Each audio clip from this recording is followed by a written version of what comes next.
Hello guys, how we doing? Welcome. I see you, Hannah. How are you guys? Oh my goodness. Oh wow, thank you so much, Nadine. Got you down. I love it how you guys know the system. You're like, bam. Hi. Is it Fede? I hope I'm saying your name right, love. Nice to meet you. I'm good. I'm good, Nadine. Actually, no. I've had a really crappy week, actually, which I'm usually very good at. I had to check in with myself. I was like, wait a minute. No, I didn't. I had a pretty crappy few days. Hey guys, light energy. Thank you, Hannah. I got you down, my love. Yeah, so I've been very busy. And I had 3 days in a row, which I didn't have time to meditate, essentially. I didn't make time for it realistically, which means I would have had to get up at like some stupid hour to meditate. And yeah, 3 days later, I felt the effects of it. I was not well mentally. I was not well emotionally. For me, meditation is just such a vital practice that I have to do. And if I don't, I start feeling it. And it was like, thank you, CG, I got you down. So it was intense for a few days. I was very like just the old ways of thinking, very negative. My depression slipped back in. I was thinking about really actually very dark. Like I was actually shocked at how quickly that undertone layer comes back. And it was just like incredibly negative, just didn't want to be here anymore. So all that depressive old school stuff was just basically there. So it goes to show, guys, you got to keep up the practice. You have to continue the practice. I mean, for me anyway, unfortunately, it's a non-negotiable. And it kind of sucks, but it's also a gift, right? It's like, it sucks because you have to make the practice, but it's a gift because at least I have something that works. So, it's just part of this life. Thank you, Light Energy Meditation. Yes. Oh, thank you so much, Nina. I appreciate it. Nadine, oh, sorry to hear. I think there's something in the air. I've been feeling really down also, and most people I've been speaking to, but we're the only ones who can take ourselves out of it. 100%. Yes. Thank you, guys. I appreciate that. Look, I'm okay. It's just, I feel bad because people around me either suffer for it, and, of course, the people closest to you start lashing out. You go into old habits. So it's part of it, and it's an opportunity to heal, and that's what we got to do. So yeah, but I was just shocked at how quickly it went from like 0 to 100 real quick, because usually I'm great. I'm usually, I can handle anything. My mood is usually very stable. But yeah, it's crazy. And I think it's also because, there are other factors happening, and I think it's also time for change. I think I'm at a point now where I'm like, I've reached some point and I'm just kind of like, I want things to change. Or I've been putting a lot of work in and I haven't seen things move. So it's not like they're not moving, just the way that I want them to move at the rate that I want them to move. So anyway, it's all good. It's just part of life, and then there's going to be the ups, there's going to be the downs, there's going to be everything in between, So the key thing is, guys, again, the only thing I can share about this experience, honestly, is just like, it really does come down to not practicing my daily meditations, not taking care of my mental health. For those of you who are joined, by the way, new, hi, welcome. My name is Jacqueline. A lot of the people who are here know me very well and know my past. I suffered from severe depression, anxiety, all the wonderful things in life. And I've healed myself, but like I said, if I don't keep up my practices, basically this is what happens. I'm okay. I'll get out of it. It doesn't take very long for me to get out of it. It does actually take a few days. But it's just fascinating how quickly the mind, because I think of it this way, you spent years and years and years and years in a negative mindset, in a negative depression. And then, it takes years and years and years and years basically to override that program. But I've managed to do that daily. But I guess if you don't keep it up, that part of you, that old version, you're just like, I'm ready, I'm back. Like, Johnny's back. That what I feel like it's like. I am not human, Nina. I'm an alien. Hey, good. All right, guys. So cool to see you guys, though. Thank you so much for everybody who's joining. So today, it's going to be such a wonderful opportunity. I already feel it. Sometimes when I'm feeling like this is actually sometimes when I give the best readings because I'm a little bit more open. Thank you, Tim. I got you down. It's almost like you're a little bit cracked, So thank you. So that's okay, so hopefully we'll see what comes through. So welcome for those of you who are new. As you can see, a lot of people have been giving donations. So essentially what's happening here is that people give the donation, lock their place in, they get a longer reading. I will start off with the group reading right now, so everybody gets something. If you're here and you didn't get a chance to get a reading, or at the end, if you don't want to give a donation, of course it's not expected, I will still try to answer questions. Just know that you're not here by coincidence. Oftentimes when I'm reading for somebody else, a lot of you will feel as though I'm reading for you as well. Okay, so just know that the message will come through if it's meant for you. So let's begin. Let's take a moment. Let's connect. Oh man, and let's do some healing. Yeah, I had to check in with myself as well, because guys, I'm noticing some really bad habits that I have picked up from my parents that I've unfortunately embodied, and it makes me really resentful of my parents, but it's not their fault anymore. It's on me, where I could be a little mean, especially to my husband. I'm very short. I'm very like, do this, do that. And the past few days, of course, I've been bossing him around and just like snarky comments. And it's just something that is like, I picked up, and I'm so aware of it, and I hate it, but I can't help it. And I got to find another way to sort of communicate that better. Yeah, healing sounds good. So, and you got to own it. This is not his fault. This is my fault. Thank you, Light. I got you down. Oh gosh, you guys are really ready for a reading today. All right, so let's get into it. So, as much as I do all this work and stuff, I can still be a biatch. And not a very nice one, unfortunately. And not that bad, but still, I got to do better. So just keeping myself accountable today, I think. That's what I'm doing. All right, so this is a group reading, just quickly checking in on the energies. Let's see what comes up. And then I've got Nadine, Hannah, CG, Fede, I hope I said your name right, Tim, and then Light. I got you guys down. So let's see. And if I missed anyone, please let me know. I can see it up here. Thank God Insight Timer changed the whole thing. Wow, that was quick. Literally 3 cards fell out. All right. So I'm laughing because I'm wondering, is this for me? I'm sure it's the same for you guys. Okay, so Knight of Michael. Okay, so when this card comes up, guys, this is a time to start using your brains, not your emotions. I think this is really for me as well. So it's time to move quickly as well. So this is not a time to take action over emotions. So when your emotions come up, example of what I'm going through right now, my emotions aren't going to be in the best place, which means I'm going to overreact, or I'm going to be unreasonable in situations. So what this card is saying, and this is obviously for you as well, it's time to move quickly, choose logic over emotion, sudden changes. Whatever's happening in your life, whatever the energies that are happening, it's like literally a time to use logic. So if we could just, emotions are amazing. I always say this, but it's only good when you're in a good place. If you're not in a good emotional state, your emotions aren't great to be the guide, because like I said, you might have a knee-jerk reaction, or you might make a choice out of fear. A lot of us, or we might not make a choice at all, and we're just actually frozen and can't move forward. So what I'm hearing here, guys, is there's changes happening, even though we might not see it on the outside. I think this is why as well you were mentioning, I don't remember who it was, but somebody was saying, there's a lot going on, and I think that's what's happening. I think everything is just boiling underneath, waiting to pop.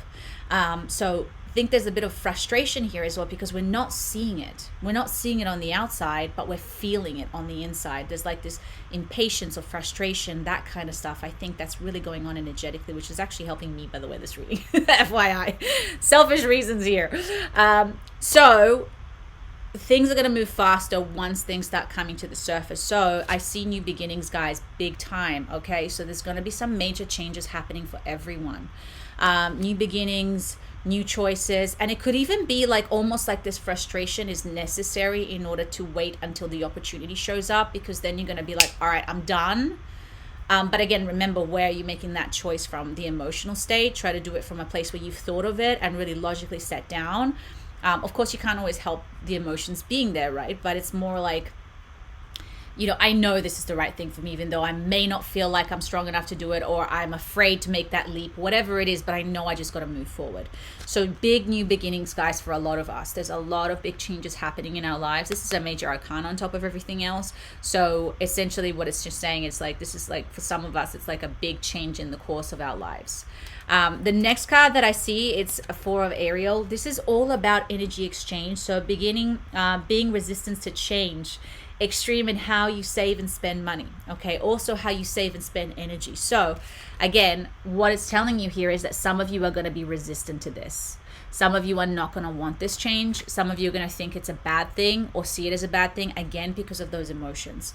So, and then for others, it's about rebalancing certain things in your life. This change is needed because it's supposed to rebalance something, whether it is changing the direction, especially financial stuff might be a part of it, but it could also just be emotional or relationships, or just making a decision that something just needs to change. And it's basically helping you rebalance your energies.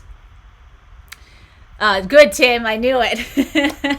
I'm so glad. All right, so it's resonating with me as well, actually, because I can feel it. This is what's going on, but it's funny. I know this stuff, but when I give a reading, I see it. So for me, when somebody asked me the other day, it's like, don't you get exhausted giving readings, or doing my meditation? Is like, no, because I'm getting a healing and I'm getting as much as you guys are, so I'm actually receiving energy as well. So it's very clearing for me as well. I am open to the change. I embrace it. Definitely claim this message. I love that light energy. Yeah, and here's the thing. Change is inevitable. It's like we are going to get old. The planet's going to change. Things are going to change. So if we resist it, we can also cause a lot of suffering in the meantime. So I always try to embrace it as best as I can. Sometimes I got to be careful because I'm like all or nothing. And I'm like, yeah, let's just change our lives and move to the desert. And then I'm like, maybe I should think about that one first.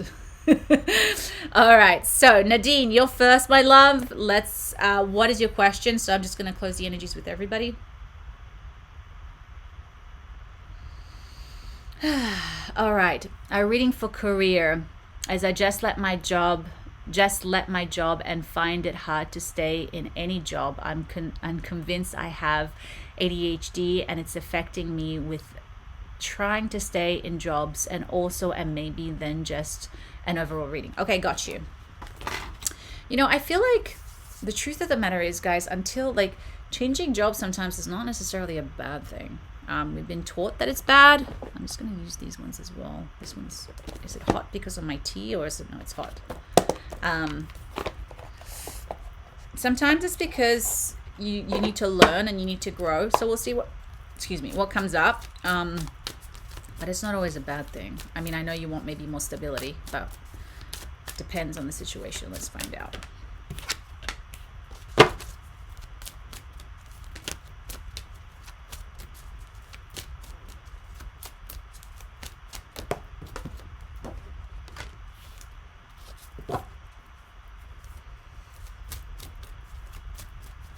$10 different jobs. Wow.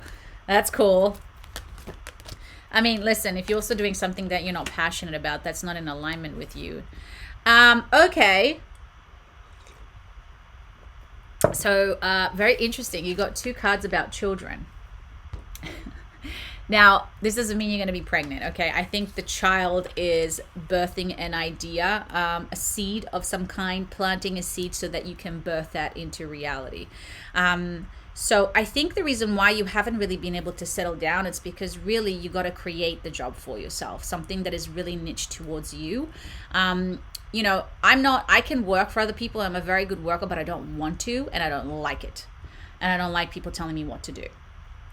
So I started creating my own work because for me, it's the only way that I fulfill myself. But me too, after a while, I kind of get bored and then I'm like, what else? I need something new.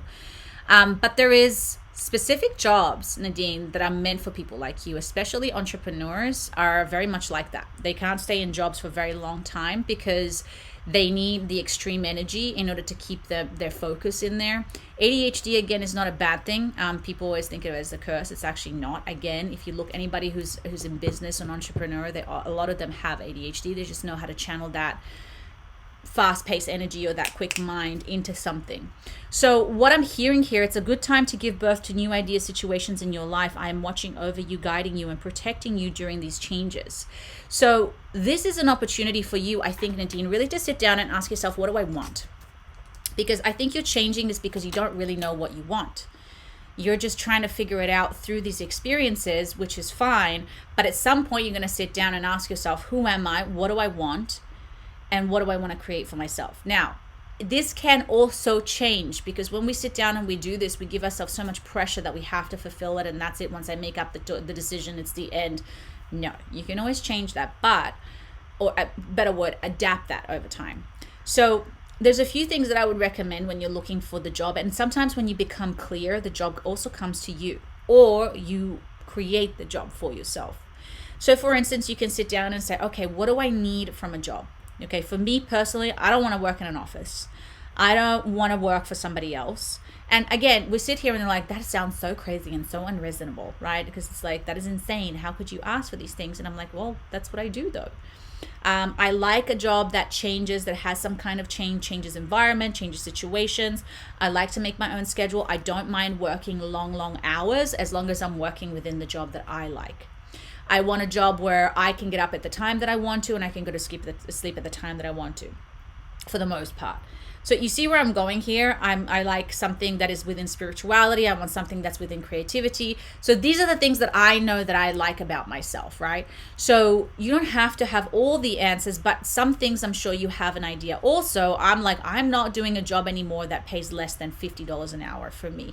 If it's like a job for somebody else, but in general, I do nothing less than $150 per day. Then we're talking about acting jobs for me.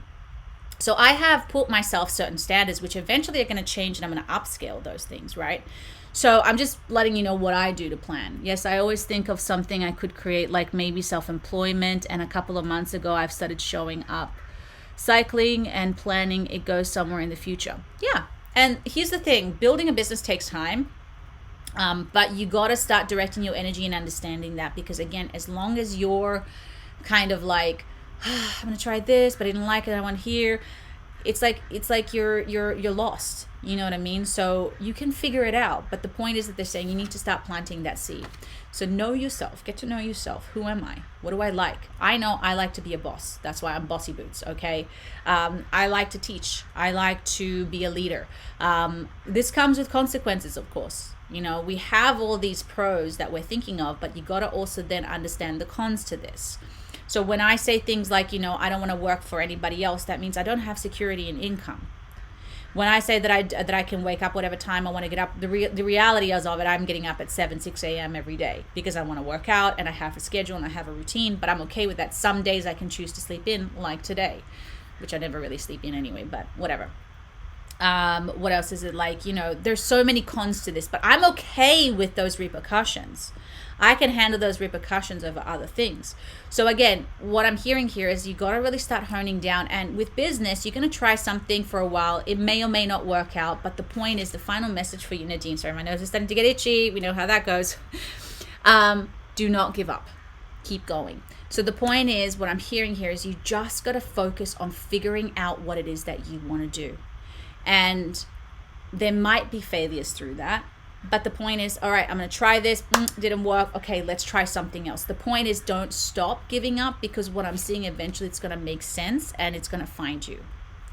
And again, it's planting that seed, that intention with clarity. Because right now you haven't planted a seed. You're just kind of like, well, I'm going to do this, I'm going to do that, and see what happens, and something's going to come to me, and maybe the universe will tell me. No, you got to set that intention for yourself, and you got to say, okay, I want a job that has this. I would like to make this much. And these are my requests, okay? You may not get there immediately, but the point is that is the vision that you have for yourself. Now, be realistic. I'm not saying don't want to be a millionaire. Everybody wants to be a millionaire, okay? But be realistic to start with, as in like a step up from where you were. Back in the day, I was working 9 to 5s. I was waitressing. I was making less than $20 an hour, okay, for years. Horrible. Hated it. Don't ever recommend it. Ugh. So, yeah, itchy nose time. I know, Jacqueline. It's like, oh, I keep seeing when I'm reposting it, all I'm doing, and I'm like, people must think I'm on drugs or something, because I'm like this the whole time. And I'm like, no, it's just my nose gets itchy when I do readings. Anyway, Nadine, does that make sense? So the point is, you got to just have this, you got to find clarity in your direction, even though you don't know what it is. You just got to start asking those questions that help you understand yourself and where you want to go. And sometimes it's asking question after question after question after question, looking at somebody's life and say, hey, I would love to have that life. That looks like a good life. You try it. Okay, wasn't for me, but now I know, So that's very important for you. And again, you don't have to be super smart. You don't have to be the most whatever the story is that we tell ourselves. F all of that. It's more about, it's like, who am I? I know I'm an artist, and I know I'm also a teacher. I'm also a healer. These are 3 things that I know about myself for sure. And so I made work out of that. You don't have to do that. You could also just use that, again, to create a business or a business idea or to learn something new. You have to be open to that, okay? But the point is, keep going, keep trying, keep exploring, or keep discovering, because if you keep doing that, eventually answers start showing up. Eventually the path starts making itself clear. And that's what you need right now. Because if not, and you're going to be doing that for a long time, and we don't want that, right? Expect miraculous solutions to appear, by the way, as well. That was the final message. So keep charging ahead and expect miraculous solution to appear. So the more you focus on this, I promise you, Nadine, the answers are going to come to you, and you're going to be like, now it makes sense why I couldn't settle. Now it makes sense why I couldn't pick a job, why I couldn't stay in a job. It's all going to make sense to you. But right now it doesn't. So yes, I think that's it. Does that make sense? I know you said that makes sense, but do you have any more questions? Did that give you the clarity? I don't want to overload you as well, because sometimes the simple message is the most powerful message. And if you I would suggest right now, Nadine, get pen and paper and sit down and start doing what I just told you. Is like, what do I like? What do I want? What I don't like. Sometimes that's easy to find. I don't want to work for somebody else. I don't want to work for a corporation. I don't want to make $20 an hour. Like, fuck that. I want to maybe you want commission based. What is it that you're looking for? I want to work online. Is there anything coming up for the general? I didn't get a message for that, but I think at the end of the day, that's really the focus that's coming up, because I feel like I had a really bad couple of days, like worst I've ever had in a long time. Yeah, I think with the general, it's kind of what I just said with the group reading, which is there's all these energies bubbling up underneath that we're all feeling, that is creating change, and it's going to make sense.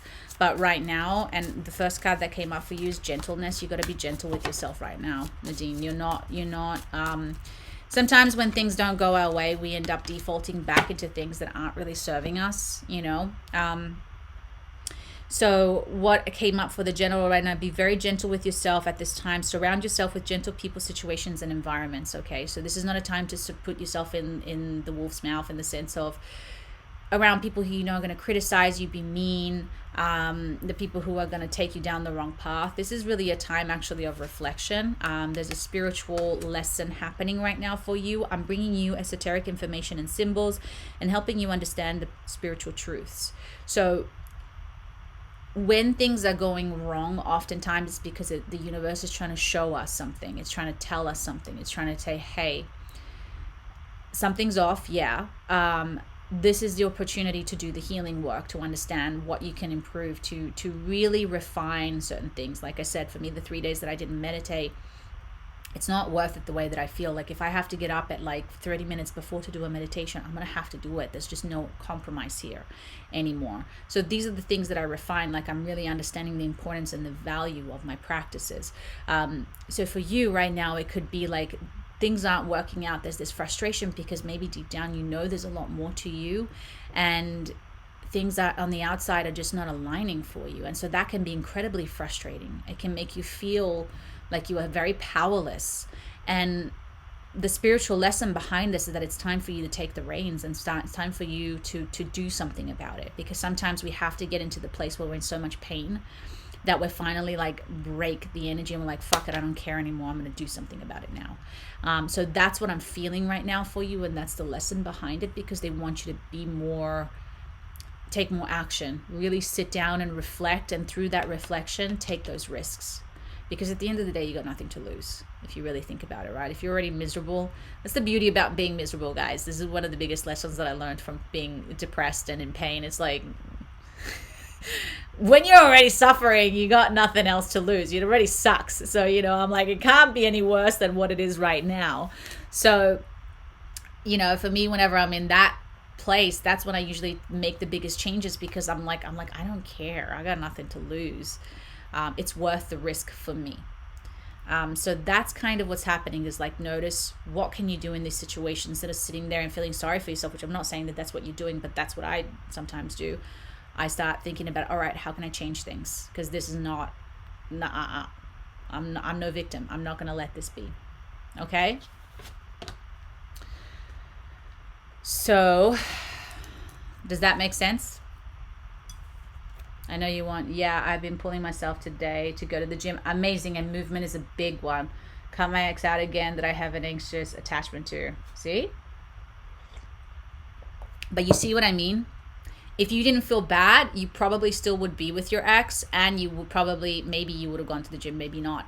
But it forces us to do things. It really shows also the strength and the courage that you have. And movement is a big one as well. When you're feeling bad, you got to move. Movement is very, very important. It definitely helps with mental health for sure. All right. Well, Nadine, I hope that helped. You got this, okay? But really take a moment, do some reflection, okay? Do some writing here. The founder of Stoicism suffered from shipwreck and lost his entire livelihood before he became a philosopher. He went on to say he gained a great fortune when he lost everything in the shipwreck. Isn't that cool, right? Oh, you're welcome, Nadine. Best of luck. Oh my God, my nose is so annoying. All right, Hannah, you're next. For those of you who don't know, I always get this like, it's so annoying.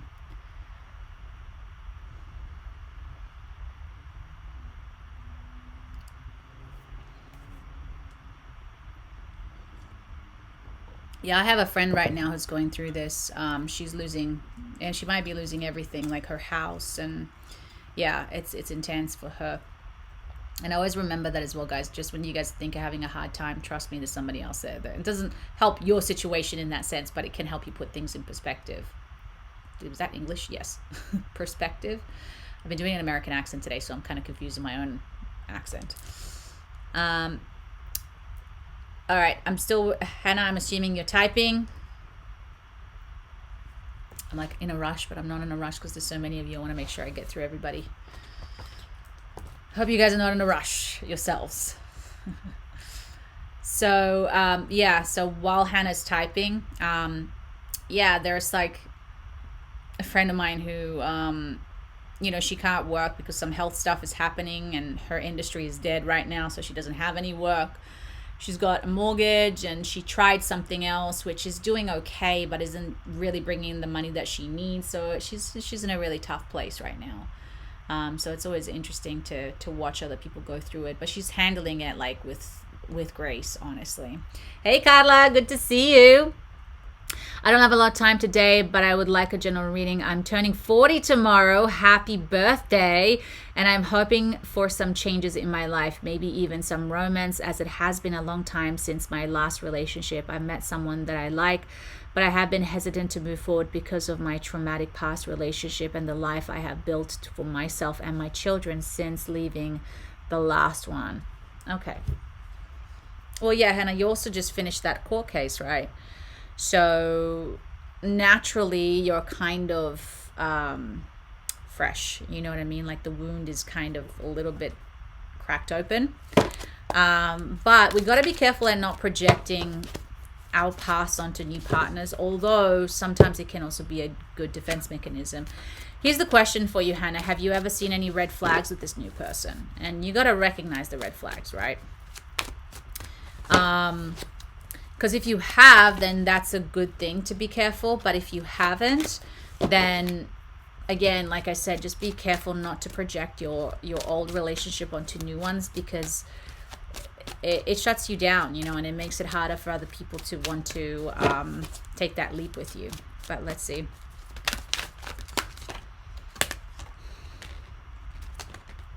was a bit of a mess, but I'm gonna ask for more.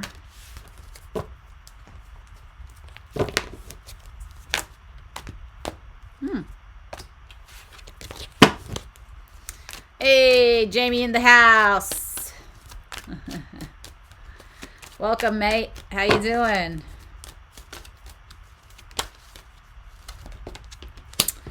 All right, so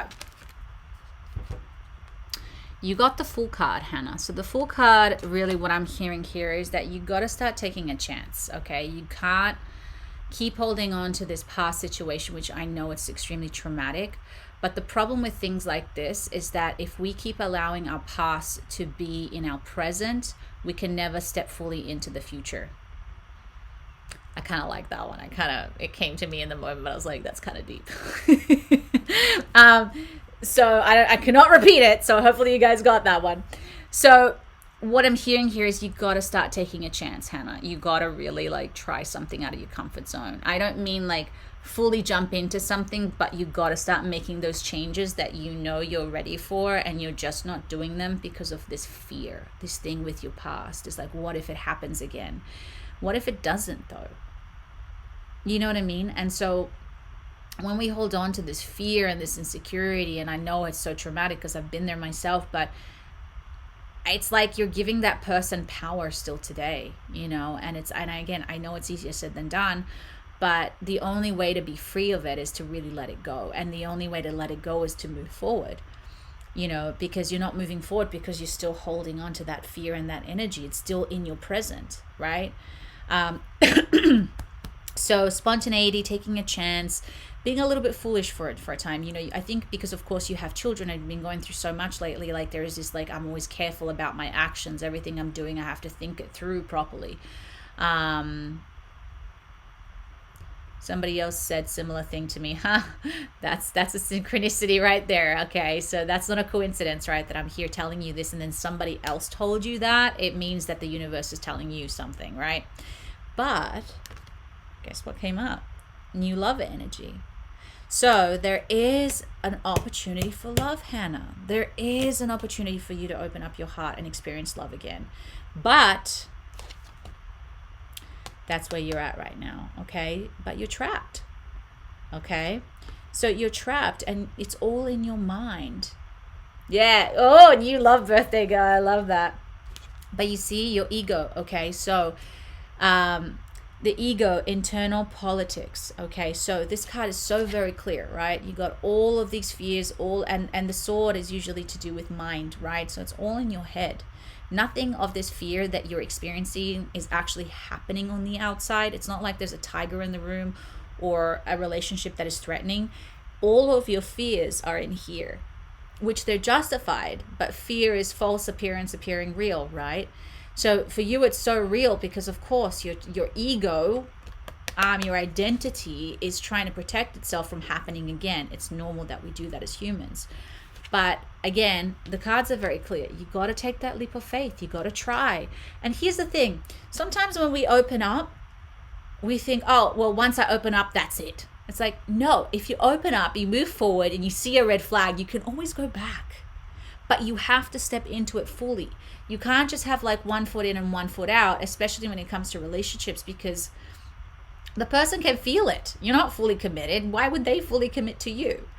Okay, so somebody's really got to feel seen and valued, and like your heart has to be free to let love in. And if you can't free it, then you know the other person's going to energetically feel that and probably not commit 100%.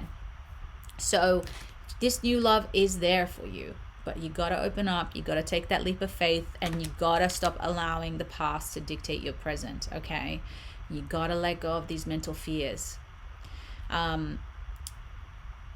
I love it how you guys are like catching up on the chat.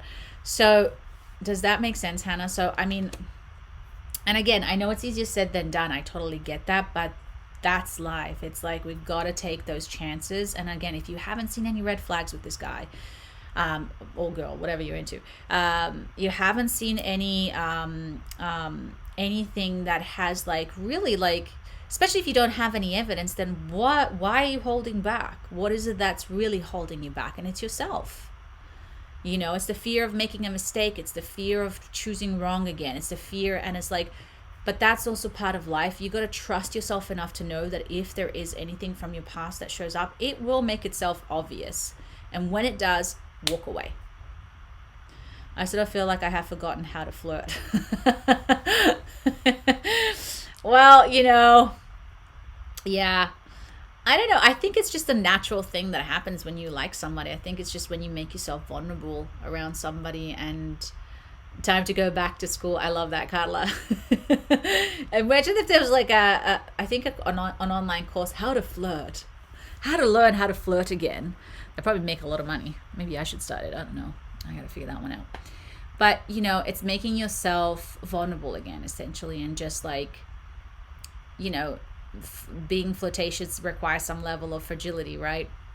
Sometimes ChatGPT can help with ideas for flirting. Oh, that's hilarious. Take it with a grain of salt, though. That's hilarious. Oh my gosh. So, but that's part of the fool, right? And also it's willing to make yourself look like a fool, Hannah. That's also what this card means, is like, and that's, again, the ego thing, is like trying to be perfect and trying to come across a certain way and hold a certain image. And like the fool card is really like, just, you know, when you're flirting, when you like somebody, you make an idiot of yourself half the time, because, you know, you're being silly and you're being playful. So allow yourself to be playful, allow yourself to be silly. Take that, you know, maybe make a cute little dinner, or take him out to something special. Like, think of something that's going to make you feel vulnerable, because that's really what it is. And I've said the same exact words. So, but that's what it requires, right? So you got to show your vulnerability to somebody else. And when you do, they see you. They see all of you. And a lot of people appreciate that, because they're like, oh, they made themselves like, you know, show, I don't know the word what I'm looking for, but it's like open. There you go. I hired a dating coach post-divorce, and she gave me great advice. Release expectations and have fun, and confirmed that they are looking to ensure alignment. Ooh, I love that, April. Yeah, absolutely. And that's what it is, guys. When you go into a new relationship, I think even with me in the past, it's like I put so much pressure on myself. I was like, oh, this is the one. It's like, no. You're meeting people, you're getting to know them, and if it is the one, it will reveal itself.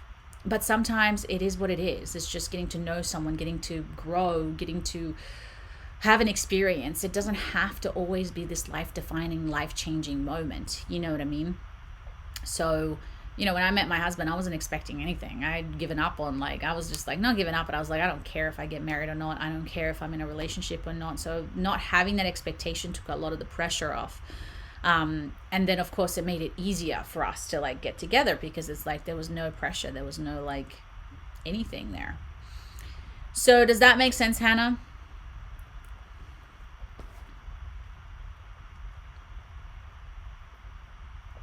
It's very clear.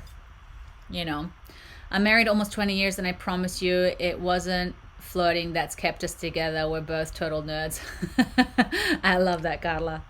Lots of sense. Amazing. I met my second hubby online. We have been married 8 years. Do not give up on love. Oh, I love that, April. Yes, absolutely. And listen, I always tell the story of my husband's grandmother. She's 90 and she has a boyfriend. Okay. So it's never late. There's no excuses. I hate it when people say, I'm too old. All right. Well, it's because you don't want to share your life with somebody. I think more likely. It's like my mom. She's always like, I don't need a man. And I'm like, who said about needing? It's a want thing. It's not a need. But, you know, again, she's got a lot of traumas in that department or whatever. But, you know, it's like, yes, granny getting it. So, you know, it's never too late to meet somebody. It's never too late. It's just a willingness, and also knowing your boundaries, of course, not doing it out of desperation, because that's never going to go well. It's doing it from a place of self-love, I think.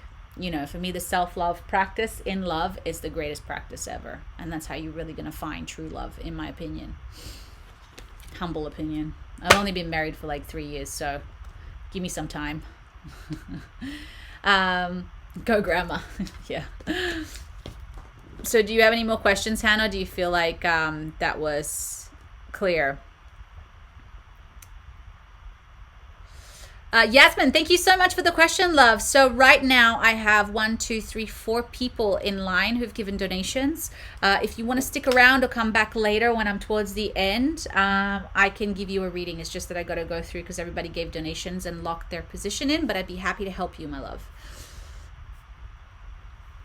Oh, you're so welcome, Hannah. Yeah, so you just got to think of the fool card. I'm okay with making myself a little bit of a fool. Think about it as like teenage love. I don't know if you guys remember, like, oh my God, I was like the worst at it. But yeah, just making a fool of yourself. And that's what love is. You know, that's the cute part of it. Think of all those rom-coms. That's what it's all about, right? All right, CG, the one and only in the house. Oh, thank you, Carla. I got you down. Okay, let me close the energies. And opening up. Okay, so I found some new writing opportunities, and now I'm like, what do I write? I have this urge to go in with a bang, but I don't know what the bang is. So any messages on these new readings opportunities would be great. Also, I'd be attending a retreat workshop this weekend and just wanting to know if it supports my growth. Oh God, the way I hope it will. Okay, so there's a couple of things here. Oh my God.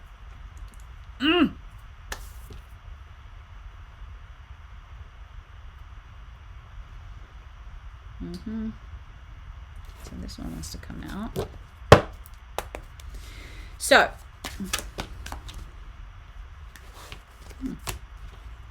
that is a good card.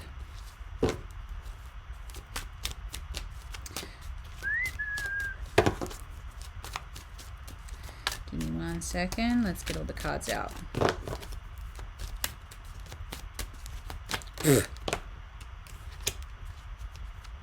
Ooh, I like that. And I'm not going to tell you. No, I'm joking. Sorry, my question was in the chat, so couldn't say hello, and I'm trying to do my hair and had hair mousse in my hands. Oh my God, that's so cute. No problem. Okay, so when it comes to the writing, moving forward fearlessly.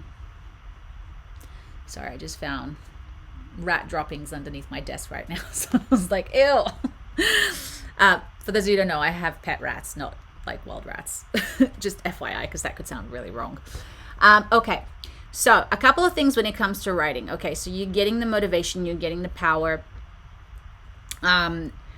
One thing that I do know and understand of writing is that what people connect to, whether it's spiritual, whether it's fiction, I don't know what you're writing. And by the way, you're meaning writing, is it writing a book, right? Not as in like how other types of writing are there, Jacqueline. So what I'm hearing here is a couple of things. Number one, it requires transformation, CG. So you can't approach it from the way that you approach it in business. When it comes to writing, is number one, it's a form of channeling, okay? But you got to open up the energies within you to receive that information, those downloads, and you have to really trust them. The other thing is I'm seeing this fairy like dip her feet into the water, and water symbolizes emotions. So it doesn't matter if it's not an emotional thing, right, that you're writing about. Emotions, energy in motion, the emotions are what charge the words. Think of it even when you do affirmations or when you declare something for yourself, right? It's the emotions behind it that activate the frequency. So you got to be a little bit more in tune with your emotions in the sense of feeling, like receiving the downloads and emotions. Allow those emotions to go through the pen or the text or whatever it is that you're writing. Allowing yourself to transform throughout this journey. So letting go of expectations, letting go of attachments to it being a certain way. Because when it comes to writing, as far as I know, you got to let it come to you. You got to let the characters, the story, whatever it is that you're writing about, tell you what it wants to be. What was the other thing that came through?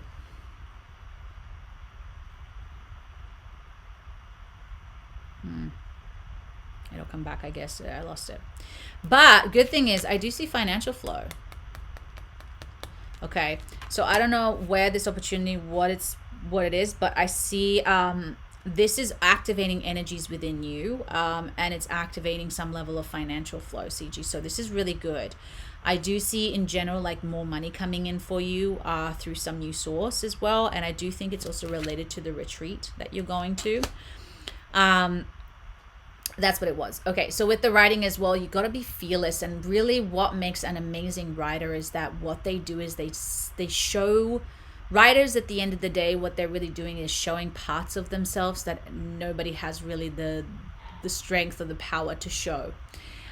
It's almost like, even as an actor, whenever I perform, you don't know what's going on in my head, but you feel it. And what makes a powerful performance is that I'm making myself incredibly vulnerable. Even when I'm playing a powerful character, my internal story is usually something that is very, very, very, very, very, very, very vulnerable, very true. So behind every story, and again, it doesn't have to be a story or whatever, but there's some level, there has to be truth behind it. There has to be something human, a human connection, something very deep, because this is what people want to read about. This is what people connect to. They see themselves in the character. They see themselves in the story or whatever you're writing about. So that it requires a level of extreme vulnerability and openness. So they're saying, whatever you're going to do, CG, do it powerfully, do it fearlessly. Do not allow any fear to be there. That's how you're going to get there. The minute you have fear, oh, but what will people think? Oh, but that's just me, be careful with that, because that's when the ego gets involved and it stops you from creating masterpieces.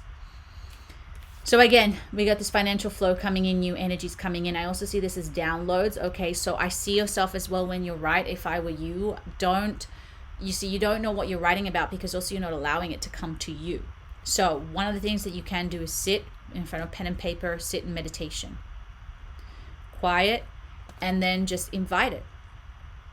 I'm opening myself up. I'm fully allowing you to write to me and through me, anything that needs to be writing right now. And your first writing is going to be crap. So be okay with that. So when you start writing, however you're going to write, just write. Don't judge it. Don't, just let it, and even if it's crap, just let it be crap, okay?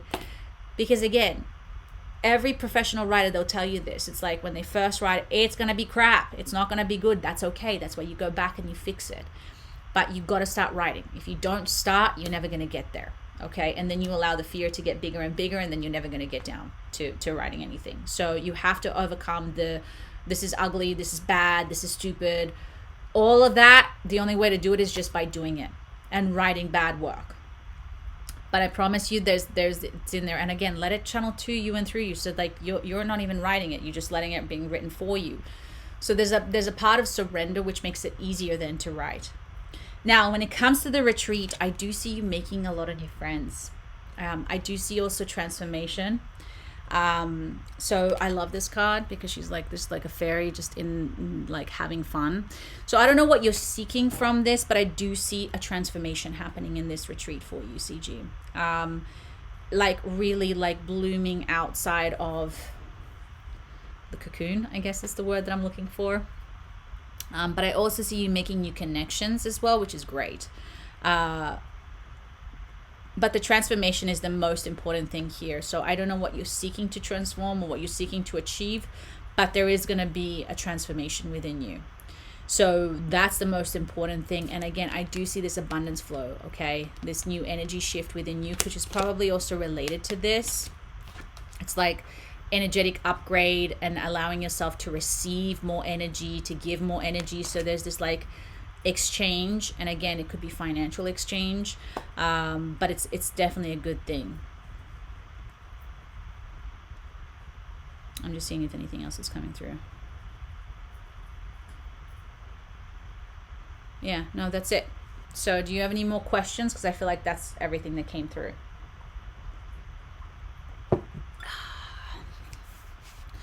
Yes, and I was feeling that writing my growth was the root, and I've been very vulnerable in my newsletter, so this makes sense. Good.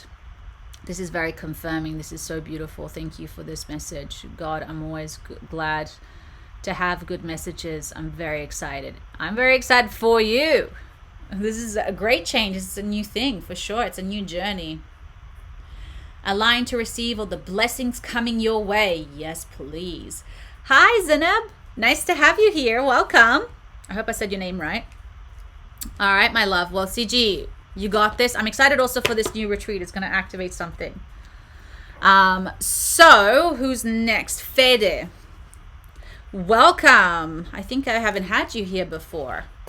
Oh, you're welcome. CG, sending you so much love. And by the way, for those of you in Inside Timer, go follow CG. She's got a page as well. How exciting. Hello, may I have a general reading, please? Sure. Do you have any specific question, anything that you want to work on specifically, or just whatever comes up? I do personally prefer to like give you guys for something specific, but if you want whatever comes through, sometimes it works. It just can sometimes be a little bit more vague and open. So just be aware of that.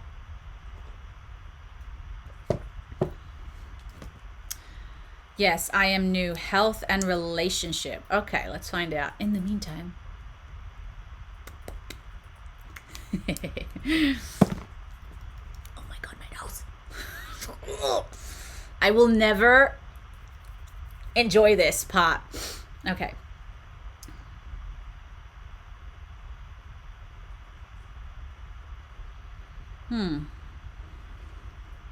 So I got a little bit of heartburn for some reason. Not heartburn, but like right here when I was channeling your energy. I'm not sure if that's related to anything to do with health. My cards want to come out.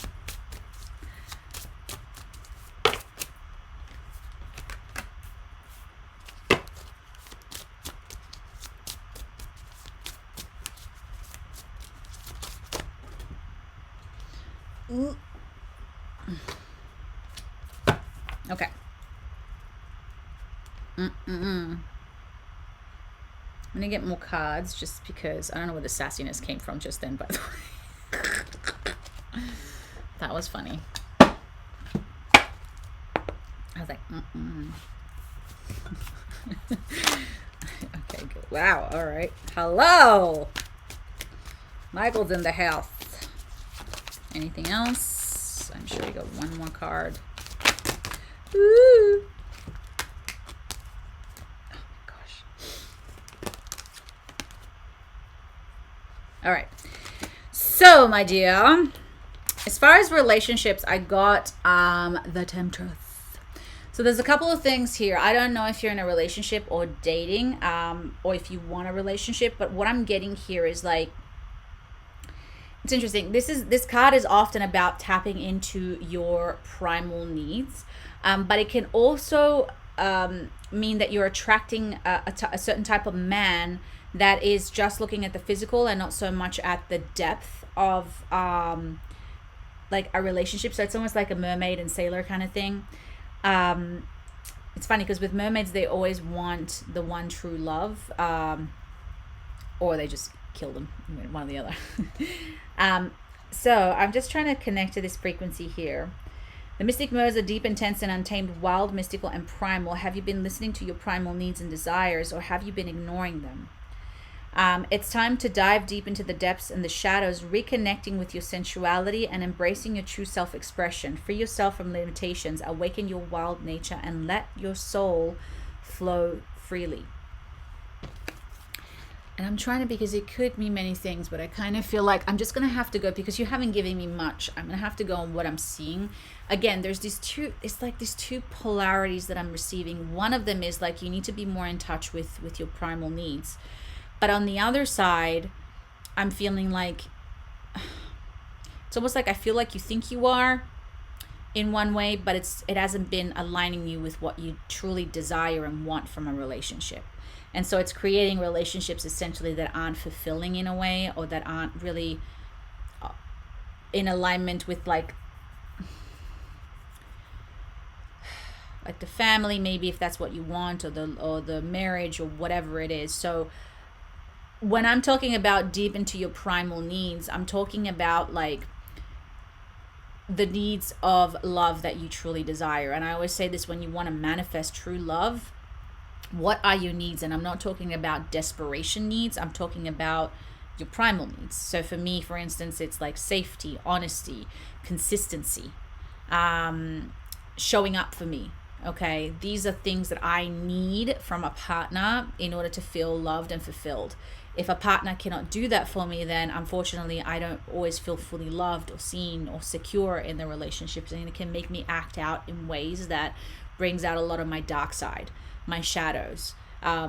So this is what I'm seeing here a little bit with you, Fede. It's like you got to be aware of what you need so that when this is okay, good, because when you understand what you need, you stop acting out of character in these relationships because it's just fulfilled.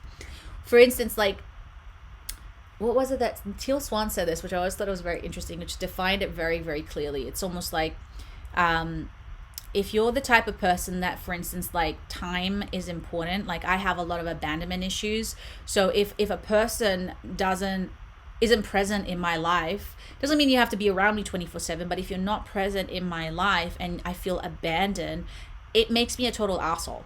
Like, I'm just become incredibly needy. It's because that shadow self, that wounded self comes out, and it's like desperately, like, the old wounds show up and I'm acting like a child again because it's in a child trauma.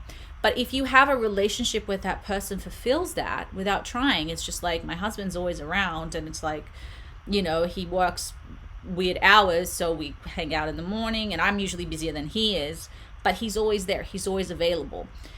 It makes me feel safe, and so my nervous system calms down, and I don't need to act out like a crazy person anymore because I'm safe in the relationship. So does that make sense? So you gotta look for those primal needs that you have and stop going after people who cannot fulfill that. You might be attracted to them, they might have, the car and the looks, but they don't make you feel safe, and so there's no point in any of that sort of stuff. The other thing that came up as well, it's water witches. So the water witches are here to remind you of the power of water. You are made out of water. You need to be more aware of how you speak to yourself. The words you cast essentially are casting spells on the waters in your body. Take your power back and speak words that are healing, empowering, and full of abundance. This card also symbolizes memories coming to the surface, and it's a time to acknowledge them and release any old emotional patterns. So a couple of things. This is also to do with relationships, and this is also to do with health. So it's connected to both of them. So what do you believe about men? I mean, I'm assuming you're into guys. Again, take it a grain of salt. I can't see whether it's a woman or a man, but you know what it is. Doesn't really matter. Relationships. What are your beliefs about relationships? What are your beliefs about yourself in relationships? So I've had a friend who said, I can't attract love because I'm too old. That is a story that you're telling yourself. You're casting that spell onto yourself and you're making that a reality. Or it could be, I don't believe that there is anybody out there who can be all of the things that I want. Again, not believing something is also believing it. So you're creating that spell. So when you want to manifest love, first and foremost, you got to love yourself. And a person who loves themselves do not put limitations on themselves and do not say, I can or cannot do this. They're just open to the possibility of something, or they're excited about the opportunity of something. It's an abundant mindset. A lack mindset is like, well, that and that and that, no. It's like, oh, I could never. Or it's like this rejection, constant rejection, self-rejection as well. So just being open. You know what? And this is for you too, Hannah. Being open to the possibility. I'm currently doing lots of work on myself. Amazing. So, but again, when I manifested my husband, what I realized is that I hate it. I just did not want to be single. And when I met him, by that point, I was so happy being with myself. So that's how you're ready also for love. And yeah, in your life in general, of course, it's all reflecting everything, So when you start loving yourself truly and appreciating your energy, your time, valuing yourself, you're going to attract somebody who's going to value you, your time, and appreciate you. So it doesn't mean that you have to work on stuff. Like I said, right now I'm noticing I gotta do some work in my relationship because I'm behaving in ways lately that I'm like, that is not okay. And my husband's right in this department, and relationships is ongoing work, just when you think you got it figured out. Okay, so the other thing that came up, you got elemental warrior. Okay, so the elemental warrior is Stand strong in your beliefs and fight for what is right. This is a time to be courageous, to defend those who cannot defend themselves, and honor your connection to Mother Nature and the animals. Open your eyes, and animals could be your nature again, to the truth, even when it is difficult to see. Let compassion and justice guide your action, and use your voice to bring positive change to the world. So this card is really what it's telling me, is that you got to really fight for that younger version of yourself that didn't get the things that she wanted. I'm seeing inner child stuff here, but fighting for yourself right now. So like you said, you're doing the work. That's fighting for yourself. That's speaking up for yourself. That's fighting and becoming the warrior, the light warrior that you need to be to make your life the life that you wanted. So don't fall into victim energy. These things are happening to me. I'm going to fight for it. Yeah. And you're fighting for another person too. Okay. There you go. So aside from all of that, that's already a lot. Okay. That's to do with love. I'm going to look into the health now just quickly.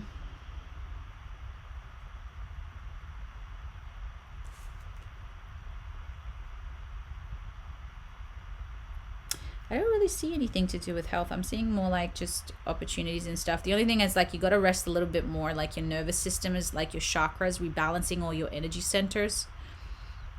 I'm not sure what happened with health. The only thing I can tell you is that I got that like burning feeling in my gut. So it doesn't mean it had anything to do with the heart, but I felt like a burning sensation.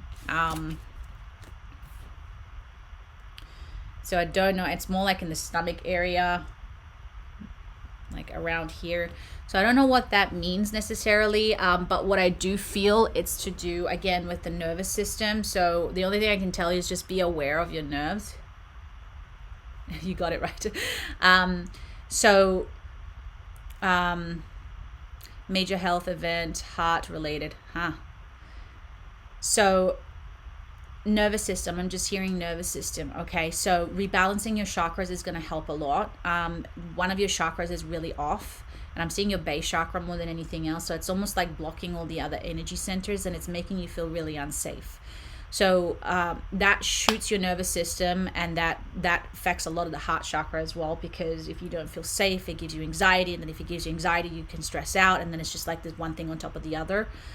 So I saw something about, I would recommend for you to really do like a ton of meditations on rebalancing your energy, rebalancing your chakras, and anything that you can do to calm down your nervous system. That is really all, like, again, it was right here that I felt it. So it makes sense that it was the heart, but I feel like it's going to eventually affect even maybe your gut or something else. I don't know why it's like around here. So what I would recommend with this, I'm not a medical intuitive, definitely not a doctor, but I'm very healthy. And I think it's because whenever I notice anything's off with my body, I sit with my body and I spend time and I speak to it. And what I do is I usually place my hands on that part of my body wherever I'm feeling it. And I literally just visualize either like certain energies enter my body and healing the actual cells in that part of the body. If I feel like I'm getting sick, I just talk to my body and say, hey, what's going on? Is there anything off? What do you need? How can I help you? Do you need certain foods? Like I literally talk to my body. Those of you guys know that I had a lot of back problems and I cured all of my back stuff. It's because I spent years talking to it, and eventually I figured it out. It's like my back was like, I'm weak. And I was like, oh, I just got to strengthen my back. And so I started doing back workouts, and it's like amazing. Nervous system rebellious suggestions, very correct in my case. Okay, amazing. So what I would do if I were you, I have actually fed quite a few meditations on my YouTube channel and on Insight Timer. I do highly recommend you go on and use some of those, because some of them that I use, I'm sure there's something in there resetting your nervous system or something. I work with a lot of energies, and I actually have one that is Angel Reiki. So I would recommend you check that one out, because sometimes if we don't know how to do it for ourselves, we can use the higher powers to help us out. So go and use some of that. Just do as much Reiki and energy rebalancing as you can. And it's like me, you got to do something like this every day. It's not something that you can just skip once in a while. I feel like you're going to need a lot of focus and attention on this one. So if you can put aside like 10-15 minutes every day to sit in meditation and do some Reiki and some healing. Again, I have a ton of meditations on that. I would highly recommend it. I think you're going to find a lot of benefit in that. Okay, I'm not getting anything else. Did that help you? I do feel like it's your base chakra. So the groin chakra. It's the first chakra that's actually created when we're born. That one's related to our safety, our connection to this planet, our tribe, our childhood. So and financial as well. So that one's all related to, like, really just comes down to feeling safe and secure, which makes sense why your nervous system is shot. So it could be something deep down there that just needs resetting, and it's going to help all the other chakras realign, basically. Oh, I'm so glad, Fede. Yay. Well, best of luck, my love. Definitely was a lot. So it ended up being very, very particular. So we love that. All right. Well, best of luck. And I'm going to move on now to Tim. The pen is dead. She did. I'm going to close the energies with you.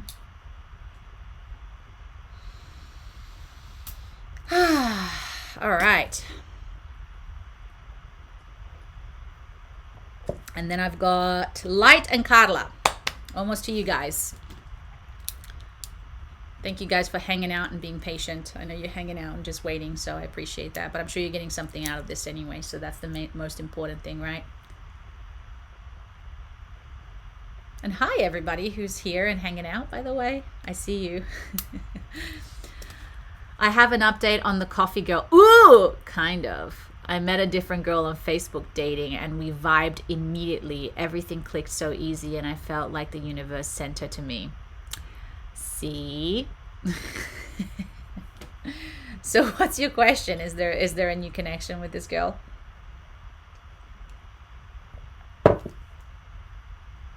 That's weird. This card was flipped up, by the way, guys. It was literally like on top of the deck like this. Temperance. Balance and harmony. However, we had a big fight this week and she wants to step back, and it feels like things have gone topsy-turvy. Okay.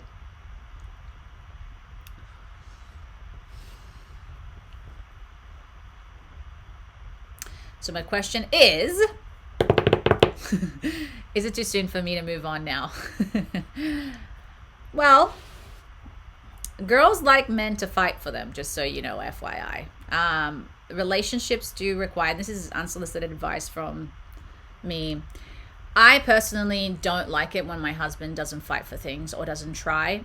It pisses me off. But sometimes it's the right thing to do out of respect. So it's very depends. I'd say from what I can tell right now, it sounds to me like you really just need to sit down and actually have an honest conversation with this person and not be afraid to hear the truth. When we fight with people, it's a great opportunity for us to learn.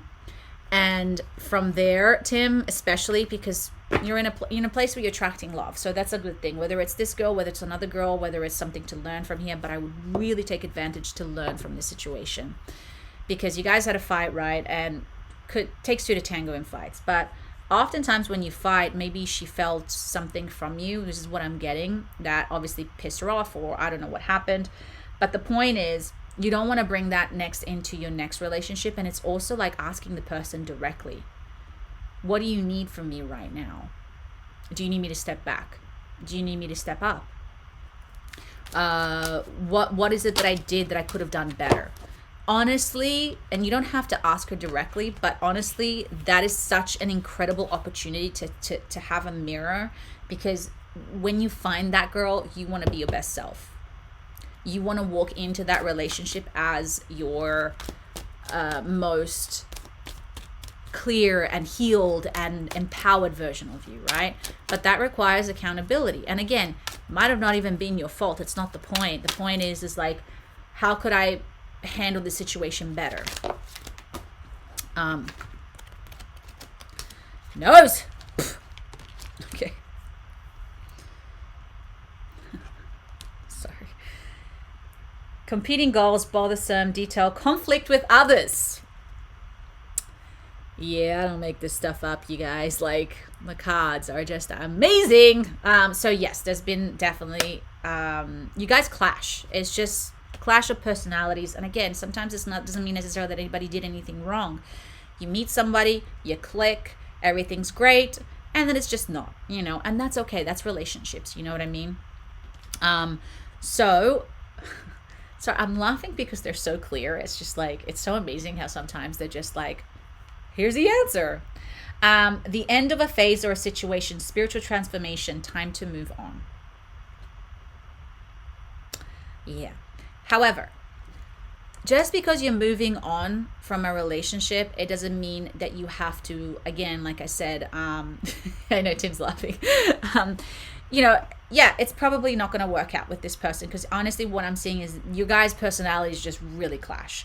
And sometimes we're attracted to people that like aren't exactly the most suited, you know what I mean? But there's like a level of excitement there, or, whatever the story is. But again, Tim, I would recommend this as an opportunity for you to just ask her a simple question. And it's also very healing for women to have men who come up to them and say, hey, I don't want to bother you or anything, but I'm in a phase right now where I'm growing and I'm learning about myself. And I just want to understand how could you got to think of it like, in a way, what you can learn from this, right? Sorry, my little hamster is being cute. Bimo, what are you doing? Oh, he's so cute. I love him so much. So what if there's one thing that you could take away from this relationship that I think where you could have improved yourself, what would that be? And maybe it could be her telling you something like, I needed you to be more direct. I needed you to be more open, or I needed you to fight for me when you didn't. Whatever the story is, like, I would take advantage of that, or at least self-reflect. Enjoying life's little luxuries, spending quiet time alone, successful self-employment. So again, yeah, I think it's time for you to move on from the situation. Self-employment is like self-observing, like learning from the situation. Plans that need revision, more going on than meets the eye, poor timing. So again, everything that I've just been saying right now, it's like just not the right time with this person, and that's okay. It doesn't mean that there isn't somebody else coming up, but use this as an opportunity to grow and learn. I'm telling you, even the failed relationships can teach us so much about ourselves, and also it can teach you about what you really want in the next relationship, right? It's like refining your manifestation. So there were things about this girl, you don't have to go and tell her that, but there were things about this girl that you might have not liked, right? So for instance, you might have wanted somebody who was a little bit more opinionated. That doesn't happen very often. Or you could want somebody who was a little bit more gentle, or a little bit more caring or nurturing, or what was it that you were looking for, Tim, right? So, but the good thing is, Tim, is that you're attracting love. The good thing that I'm seeing here is that you're refining your energy so that you can attract the love that you want. And these are all the lessons in between that are helping you get there. This is why I'm saying use this as a moment of schooling, of learning, of growing. Like, what can I do to improve? What is it that I want to refine in the other person that I want more? What were the qualities about it that I really liked? And what were the qualities that didn't align with me? Again, it's not being judgmental here and saying, well, I didn't like this about her and blah, blah, blah. It's more like, I didn't find that aligned with me because we clashed. I mean, I'm very much in this way and she's very much in that way. And it just created like this, and no relationship is going to be perfect. Again, there are going to be clashes. My husband and I do clash on a lot of things. Like, again, I'm bossy boots and he's totally like whatever. And I'm like, but my reaction to the situation can always improve, and he needs to step up sometimes in order to help me out. So these are the things that we learn along the way, right? So that's that with that one. It's pretty clear and straightforward, but let's see. I want to ask one more card for you and see if there's anything else that comes up. Ooh.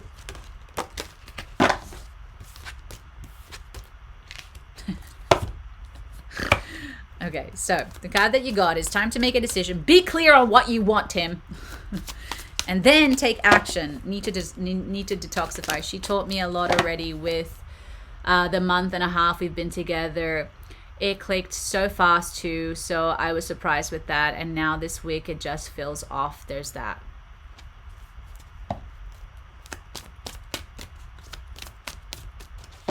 Welcome, Samuel. Welcome. So, yes. Oh, gosh. Hello. Cards are flying. Yeah, so need to rebalance. Okay, so you got to get a little bit more clear about what you want, Tim. Like I just said, everything that I just said. Rebalancing, don't give up. Yes, it is safe to trust the ability to accomplish many things at once. Follow your creative passion.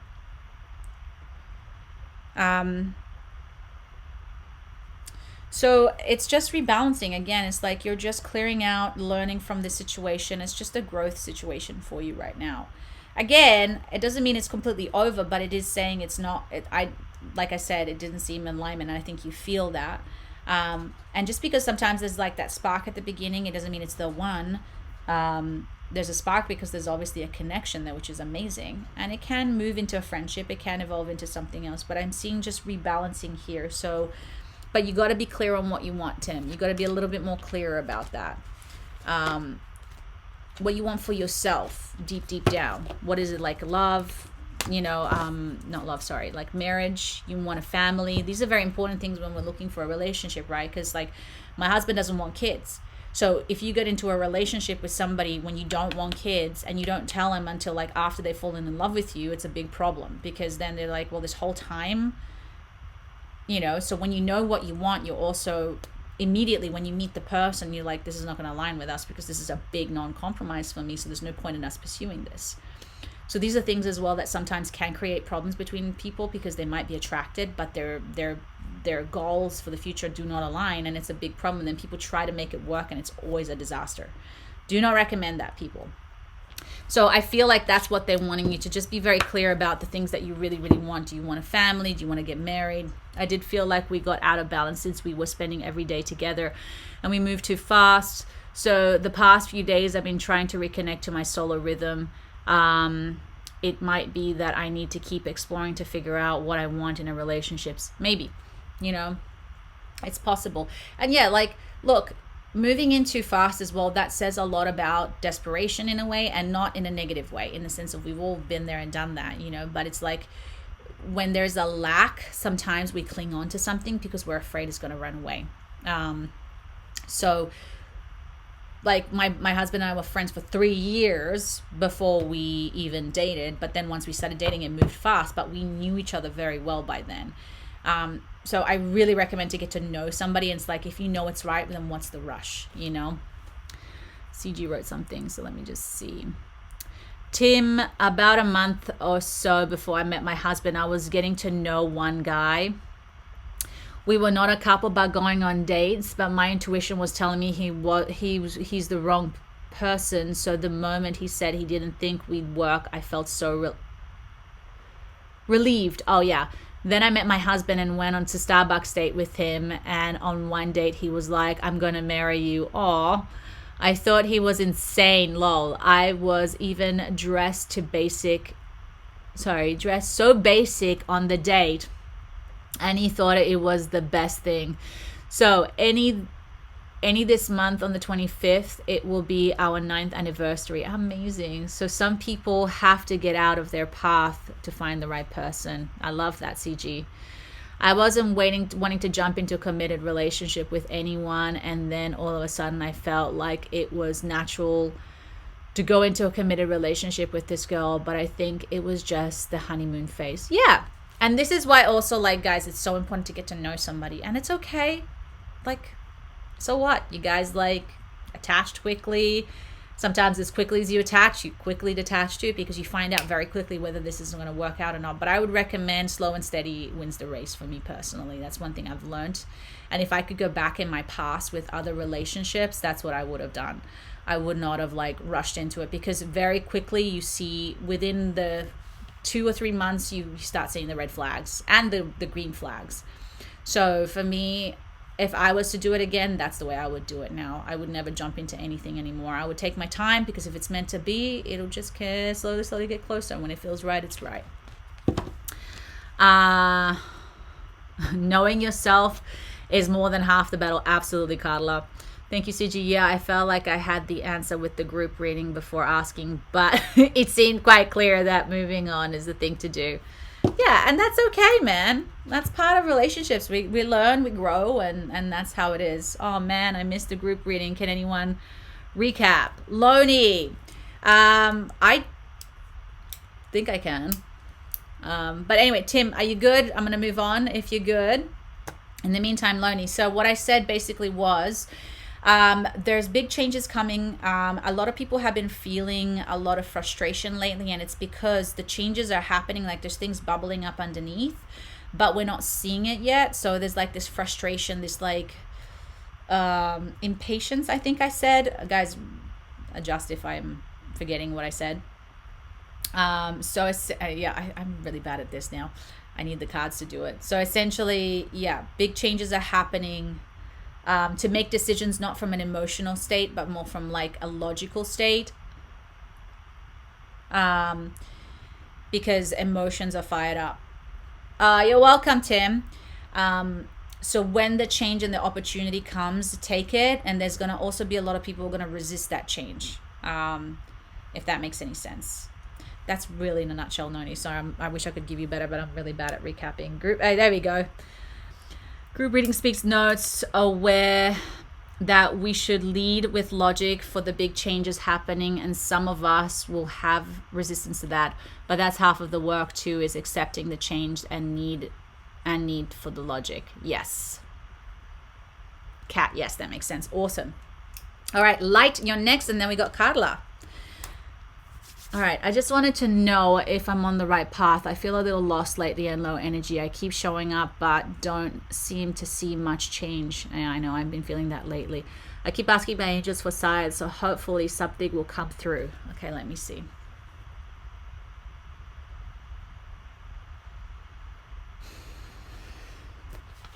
My nose, you guys. I always leave here with like a red nose. And as soon as I finish the reading, by the way, my nose is back to normal. It's so funny.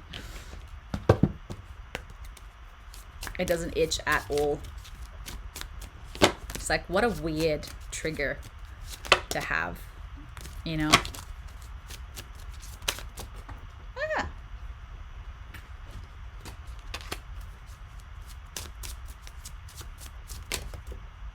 Oh, for fudge's sake. Do you have to go on the floor?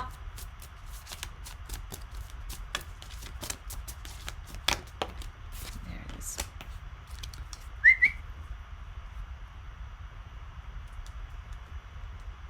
I got my guinea pigs running around.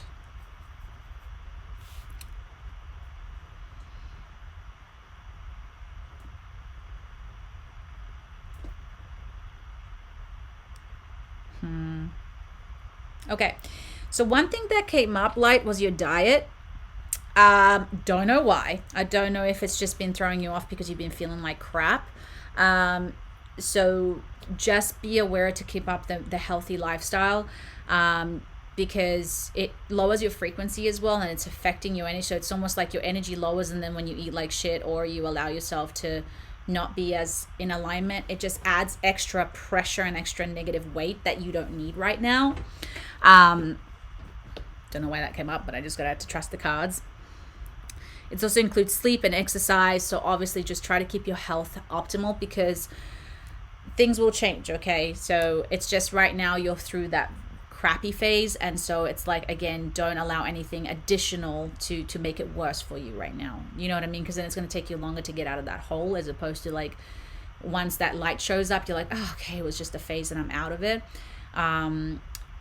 It can just take longer, you know? And again, easier said than done. Listen, I should be preaching to the choir here. I mean, I've been eating pretty well, actually. It's more like a couple of glasses of wine here and there, but I feel great the next day. I don't know why. Anyway. Okay, so remember who you are, Light. You are a powerful, loving, and creative child of God. You are very loved. So right now what's happening, it was very, very clear, Light, is that the reason why you're feeling like this is because you've almost like a little bit disconnected to that energy that connects you to the greater power. And so it's almost like you feel unloved. So one thing that I received when I was feeling that is like, I had a very clear message at the time, which is like, just because you don't see anything happening doesn't mean nothing is happening. And so this is where you got to really tap into the faith that just because you don't see the change on the outside, it doesn't mean things aren't happening. It doesn't mean that your spiritual team, there's so much happening behind the scenes, but we're such attached to the physical that we need to have that validation, right? And so when I heard that, I was like, oh my God, thank you so much, because I needed to hear that. I was like, just because I don't see anything happening, it does not mean that something isn't happening. I just don't see it. And then the other thing that I realized is like, I am disconnected to that frequency that gave me direction, or to the source, to the universe, to that thing. And I know you know what that is. It's like, I always felt connected to something. And when we feel lost, it's almost like that energetic cord is completely detached and disconnected. So it's almost like we feel abandoned by God, by the universe, by that light. We almost feel like we're not, abandoned, I think, is the best word. And so we're just feeling like, it's sad, we just feel like, well, what, all this work that I'm putting into everything, and all this everything, and like, for what? You let me fall. So there's that kind of energy. So a couple of things, I think also the healthy lifestyle and all that sort of stuff, it's like really just reconnecting to that energy. I did do a meditation where I visualized like that God energy, or that source energy, just basically plugging myself back in. That helped, because it's like, it's still there, it's happening, it's just not on the outside yet. And you got to remember that like the outside takes time to catch up. And sometimes when you're not seeing anything, it's because, like I said at the opening, it's like this thing bubbling up underneath, and then boom, everything changes, right? But we are impatient. We want to see, we need the reassurance, we need to, like, the God of the universe going, it's okay, I got you. And you just got to know that they got you. So the other thing that came up was, as you nurture a child, your inner child, nurture your own inner child. Both activities are important for you right now. So I think it's also like something to do with your inner child here. Maybe your inner child got triggered, or maybe it's an opportunity to nurture your inner child throughout this time. Again, I could also feel like, again, that like abandonment, that parental abandonment, it could also feel like it's a trigger from abandonment from the universe. There's like a parallel here somehow.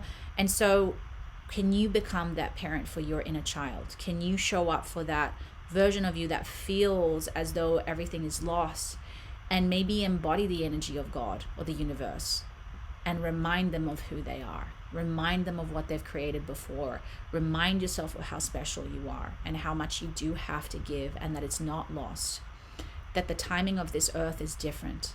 And it's hard sometimes, because we're feeling all of this energy on the inside, but then on the outside is like, where the fuck is it? So let me see what else comes up. I hope this is making sense, by the way. Itchy nose.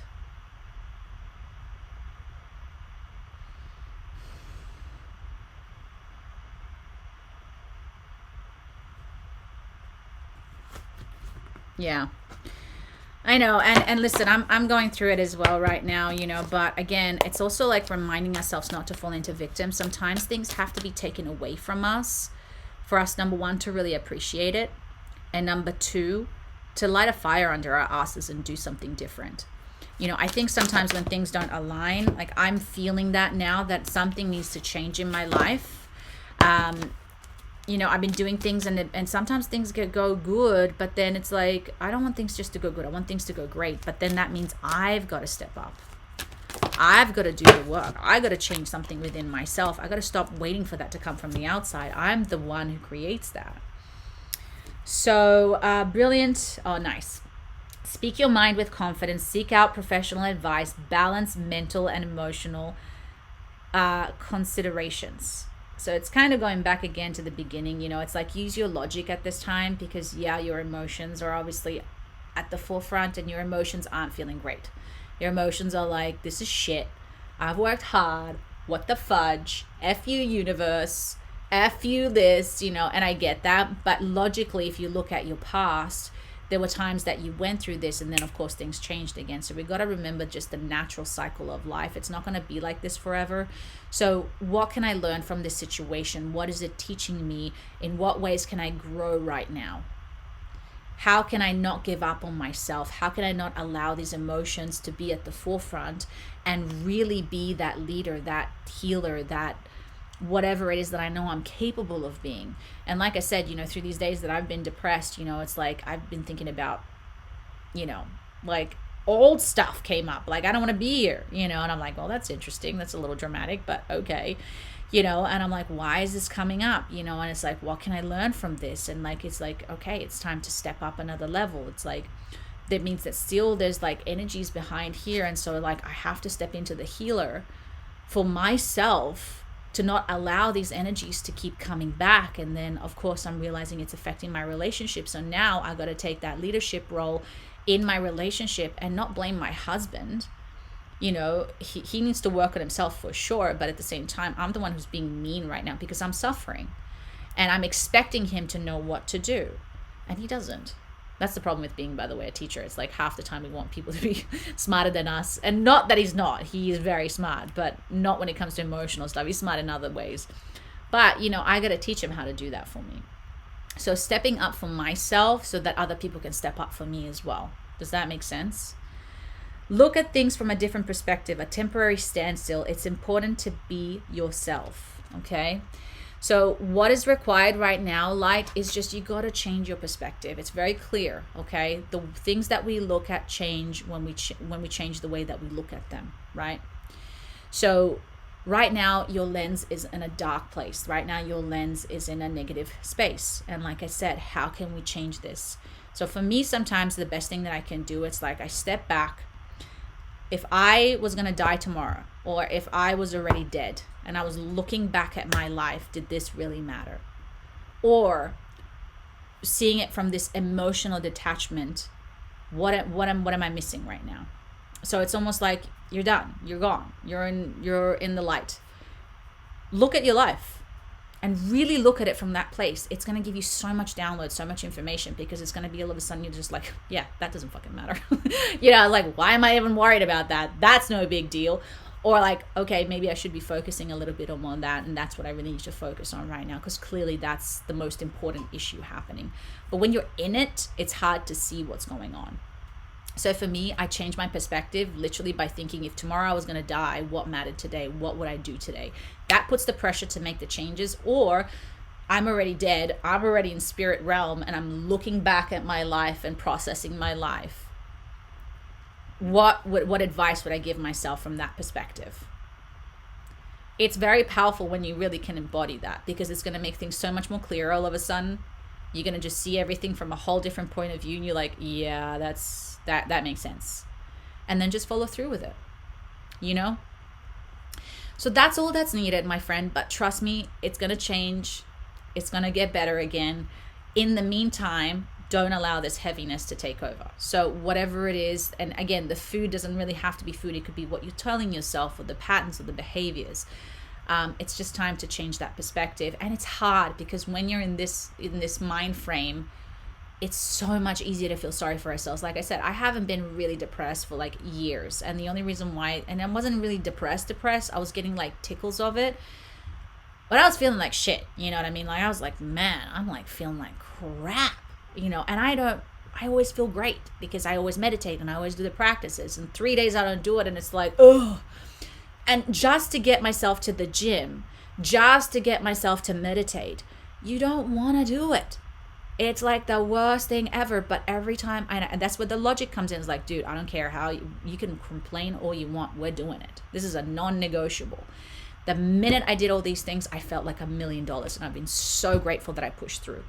That's what's required right now. You just got to step up, even though it doesn't feel good. But I promise you, once you do it, you're going to be so, so, so grateful that you did that. Yeah. So just got to step up the game, and it sucks. I know it does, because it's like you have no energy. You don't want to do any of it. I'd rather just sit here and feel sorry for myself and cry. Sometimes that's fun too, especially if you're an actress. But sometimes the crying and the thing is fine. Have a moment, but then get back up. That's always my thing. Don't dwell in it. Building up my gym habit, I tell myself, even if I just jog for 15 minutes, I'm getting my butt there, and I'll feel so much better after I'm done. 100%, Tim. And you know what? It's not even like the time that you're doing it. It's the fact that you did it. That's the habit that you want to build. So luckily, that's one habit that I built because I'm vain as hell. which, see, your ego can help you out. If I wasn't vain, I don't think I would, get up and do all these things. And so that's the motivation behind it for me. It's like, I know how bad I'm going to feel if I don't feel like I look good, because I have a history of eating disorder. So I've transformed all of that into like my gym habit. And it's just such a beautiful thing, because I'm so grateful for it. I'm so grateful for my ego in this moment, because it gets me to go to the gym. No questions. I don't even compromise it on it, Thank you so much. I appreciate your advice. A weight lift, but the diet hasn't been very good. See, there you go. Also, the diet, like, honestly, light energy, like, I feel like with you, the reason why the diet came up is because maybe you're very sensitive energetically. And so what happens if you don't, again, it's just adding that extra heaviness, that extra cloudiness, when we're really needing clarity right now. So that's the only reason why I think that came up. I don't think it has anything to do with you putting on weight or anything like that, or you're toxifying your body. I really felt like it was more like to do with like, it's just adding more heaviness to your energy.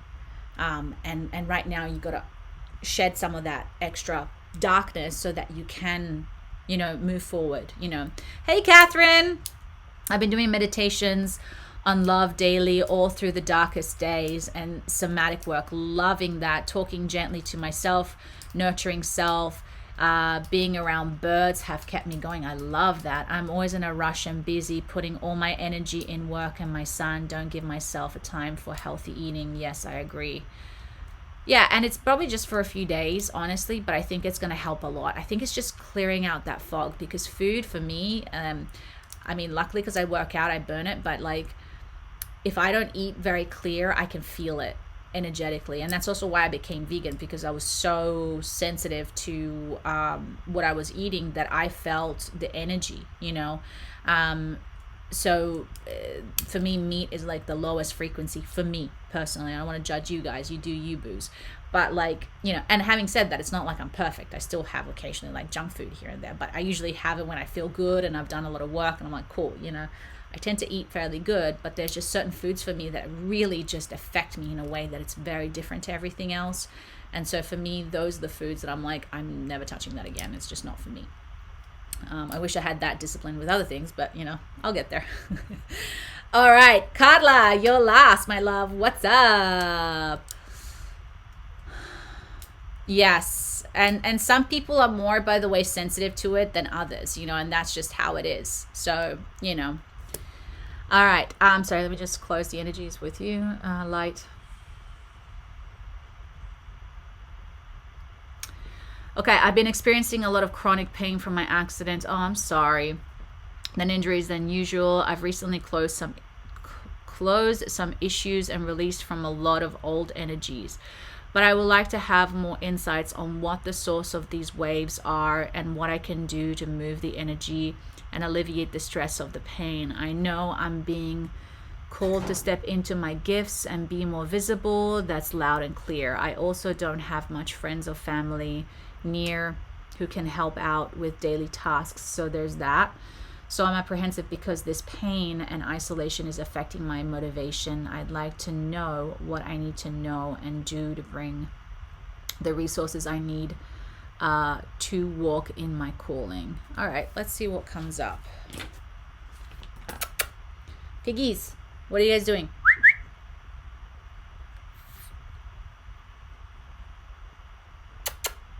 Piggy. I need to take him out to the grass at some point this week. I haven't taken them out, poor things. Although I've adopted them, by the way. They're no longer fosters. I adopted all my animals. Finally. Took a while.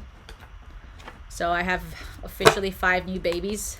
Well, they've been here with me from the beginning, but I was fostering them and I was like, you know what? I'm just going to adopt them because I cannot give them back. I just don't have it in me.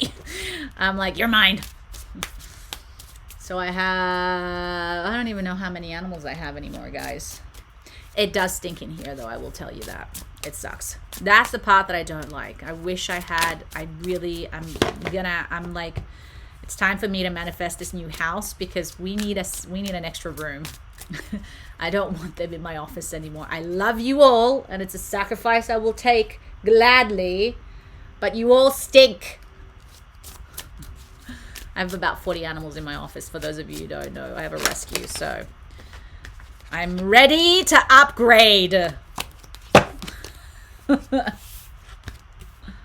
Thank you.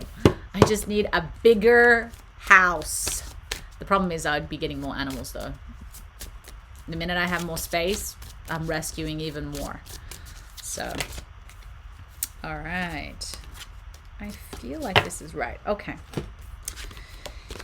Yeah. Okay, Carla. So the first card that came up is the Starmers, and the Starmers are very, very clear indication of your nervous system being completely shot. Okay. So nervous system, nerves related, right? You said that you have a nerve pain, right? Let me just double check. A lot of chronic pain from my accident injuries than usual. So I'm assuming it's nerve pain, right? So the Starmers are asking you to slow down and reset your nervous system. You may be experiencing intense emotion that are preventing you from feeling grounded. Now is the time to nurture yourself and protect your energy. Pause, meditate, and listen deep down. You already know what you need. Yeah. Deep down, you already know what you need. Trust yourself and allow the healing to grow. Yeah. So nervous system's very much shot. Okay. So when that comes up, essentially it's like a lot of I mean, for me personally, you cannot achieve what you want until you feel safe. What I mean by this is like you can't be in a creative state if you're in a fight or flight state. And so what's happening right now is that your body is revealing to you essentially that there's a bit of fight or flight going on. And a lot of reasons for this, Kyla. Number one, you're not just taking care of yourself, you are taking care of your kids, right? There's a family that you are taking care of. Like you said, you don't have really a support system, which I know you're trying to create or you want to create. So it's tough, you know. It's like, well, great, I can't manifest because I'm in fight or flight, you know. So when this comes up, usually it's like what it really is requiring right now is it's just focusing on your healing, taking a pause for your direction, because if you cannot heal your nervous system, if you can't slow down, by the time you're in too much pain, you can't do shit, right? And if you can't do shit, then you can't do shit.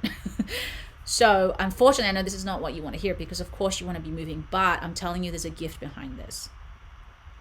When we pause and we take the time to heal ourselves, we oftentimes learn a lot. Okay, pain can teach you a lot. It's a tough one because it's a physical thing, it's an emotional thing, it's a chronic thing as well on top of that. So it's not like you ever get a break from it. It can teach you so much. But it's a really, really tough lesson when it comes to health and nerve pain, especially. Like, I know nerve pain, it's awful. It's one of the worst. However, again, there's going to be a lot of wisdom behind this that you're going to come from. But the number one thing that I'm hearing right now is you got to stop for a second and just reset your nervous system, whether it is to find some kind of a practice that you can do every day to bring that safety and that security within yourself. Not sure what that can be for you, but for me, when I had my panic disorder, I was useless. So all I could do every day, all day, was grounding work, building security again within myself, understanding what was around me that wasn't making me feel safe. You know, my family is one of them. Like, I do not feel safe around my family. I gotta stay the F away around my family. When I'm sick, when I'm bad, I cannot go to my family because they make it 10 times worse for me. So, but I was with my family at the time.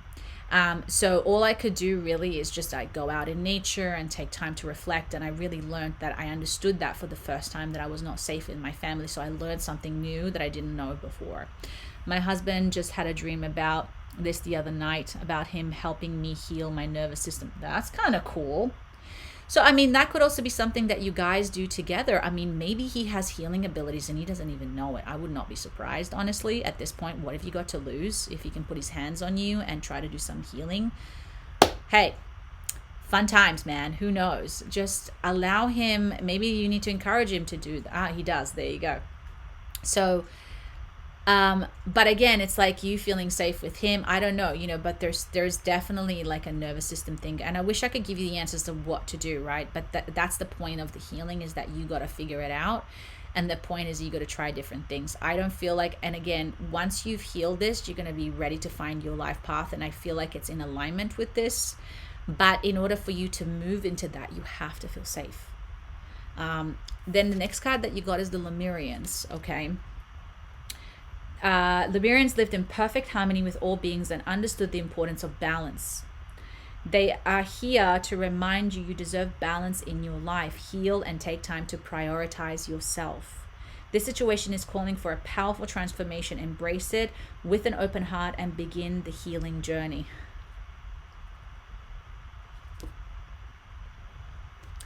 That was pretty much everything I just said. But what added to this is about you learning to prioritize yourself a little bit more, okay? So I think what's happening as well, it's like, I don't know. I know some people, for instance, is like when shit's going on in their lives, they put their focus on everybody else and not themselves. It's a coping mechanism. It's great for other people, but it's not so good for them. I don't know if that's something that you do, but essentially it's very, very simple here. It's like you need to create harmony within and around. And again, I wish I could tell you what it is, because it's like it's a complicated subject, right? It's not like, all right, great, thank you, no shit, now what do I do? You know, it's like I think it's just a matter of trying. Present with myself, I've got it through. Yeah, so I got it though. Okay, so that's probably one of the main things, you know. And again, if you don't feel safe, you don't feel safe with yourself, right? And so we run away, we escape. We do things that basically make us like, I guess this escapism is the best word to put it. Like I said, you know, when some people focus on everybody else and not themselves, that kind of thing. So you got the Silkies here. Yoga Nidras are amazing for this, and allows you to heal and regulate your nervous system, get into a sleep state, which is essential when dealing with overwhelming pain, and it's refreshing to your system. Oh, I love that, Kat. Thank you so much for the suggestion. The Silkies are here to remind you to be kinder to yourself during this time. There is a deep need for self-love, even if you're unsure how to begin. Remember, self-love is a journey you can learn. Through this process, you will discover what truly you want and need, and in turn, your heart will open up to greater healing and fulfillment. So, being kinder to yourself. And the Silkies, if you know the story of the Silkies, they can take off their skin and then put it back on. So self-loving practices, loving yourself, being kinder to yourself, I mean, that automatically brings in a ton of healing. I love affirmations. Like I said, I have to do them, and lately I've been resisting them, of course, because I've been in a negative space. So it's almost like, thank you, Yana.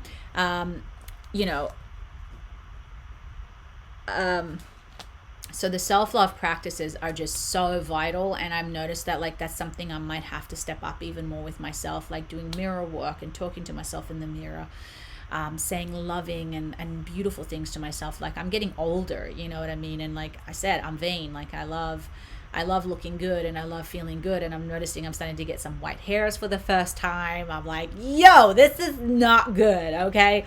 So I'm noticing myself getting down on myself, especially because I'm on camera a lot, so it's easier for me to criticize myself. So this is the time for me to start doing more loving practices, you know, and this is the same thing with you because of the stress and the pain. When something shows up, that's time to step back and go, how can I give myself the support that I would love from other people, but I can't get from other people? How can I give it to myself right now?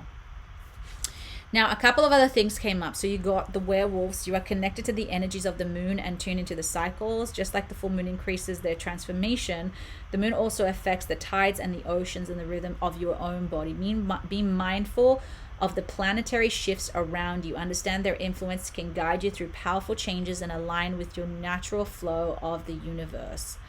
So this is just really just being aware, I think, again, of the energies around you. Just maybe there's some planetary stuff going on, and maybe you notice it flare up more than other times, this chronic pain.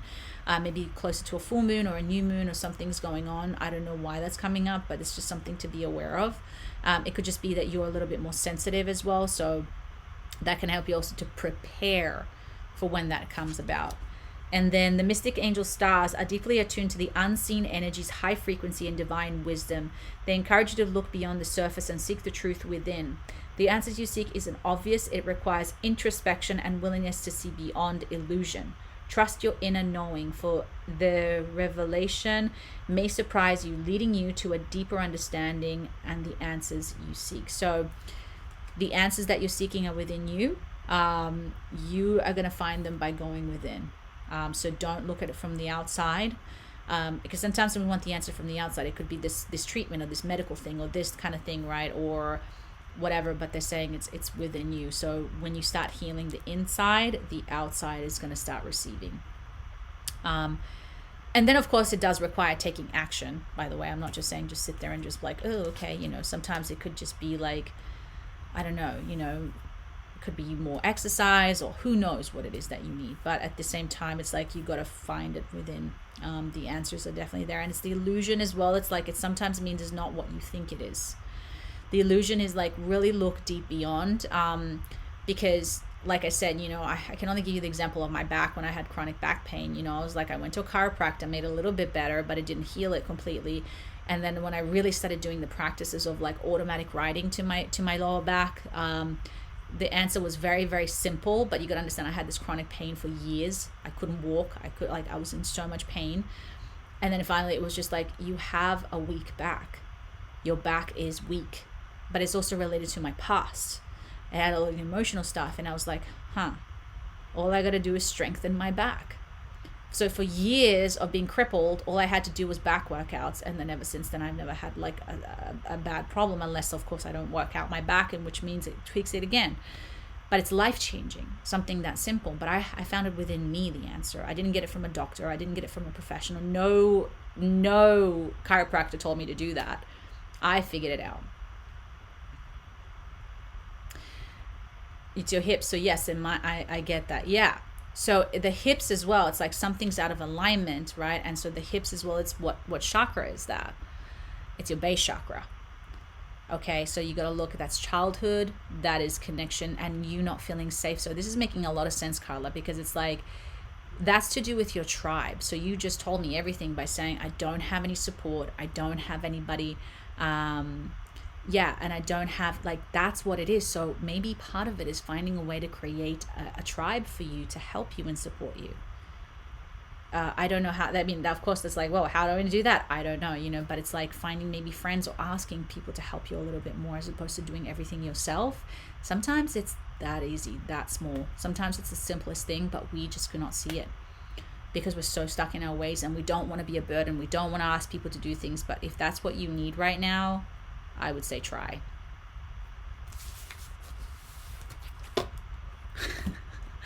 It was the philosopher Shakira, I believe, who said hips don't lie. That's hilarious, Tim.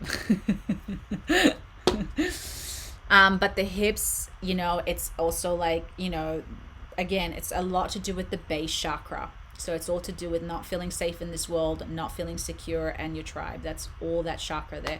And like I said, my lower back was all to do with, back has to do with your past. So I have so much past trauma. For me, it made so much sense that it was all related to that, not feeling supported, not feeling safe because of my abandonment issues with my father, not feeling financially safe.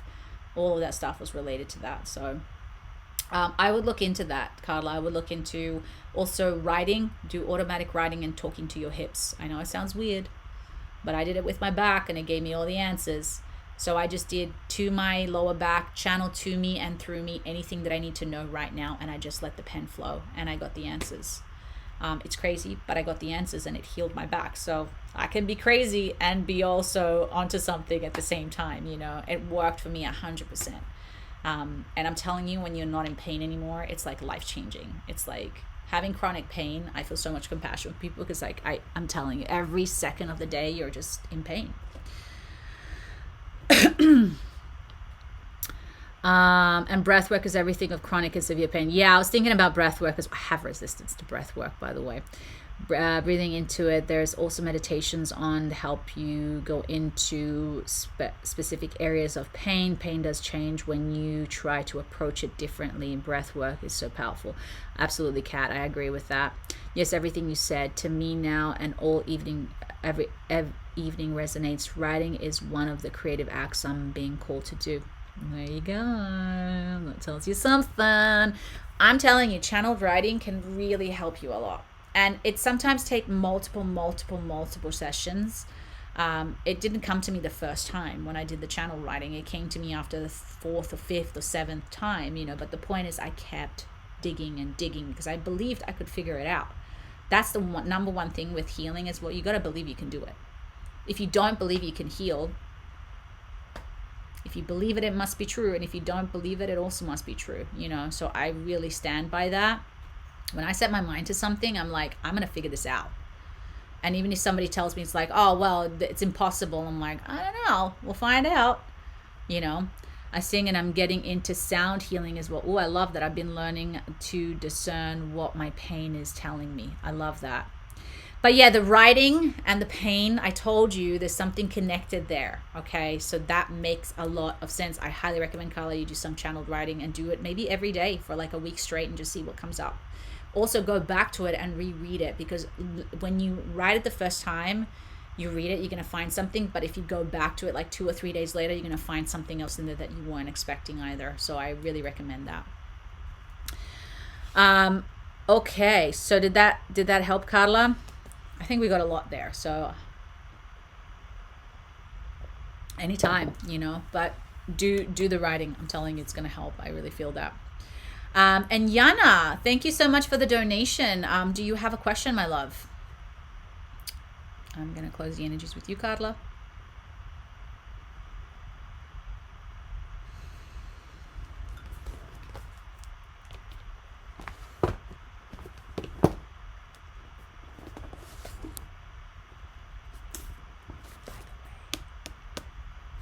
She's out. If you guys have my Oracle deck, my book's out. So go check it out if you're interested. That's all I'm saying. I'm not advertising. I'm just mentioning I'm very proud of it. It was about wanting to reconnect with the universe and myself because I've been disconnected. Okay, Yana, let's find out. I answered a lot. Okay, great. Yeah, I felt like I saw your question before, by the way, but I was in the flow, and I feel like that reading was also for you. But let's just get some more. Let's see if anything else comes out. Let's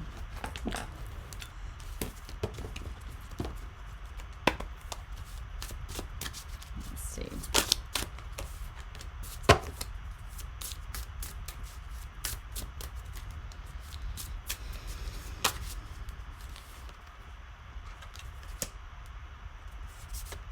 Okay, so we got the warlocks, the forest fairies, the mystic angels, and then the flower fairies. So when the session has taught me so much from the inside on Hannah's situation and about the back issues and CG's writing, all of it applied to me. Oh, amazing, Lorne. It's awesome. I appreciate that.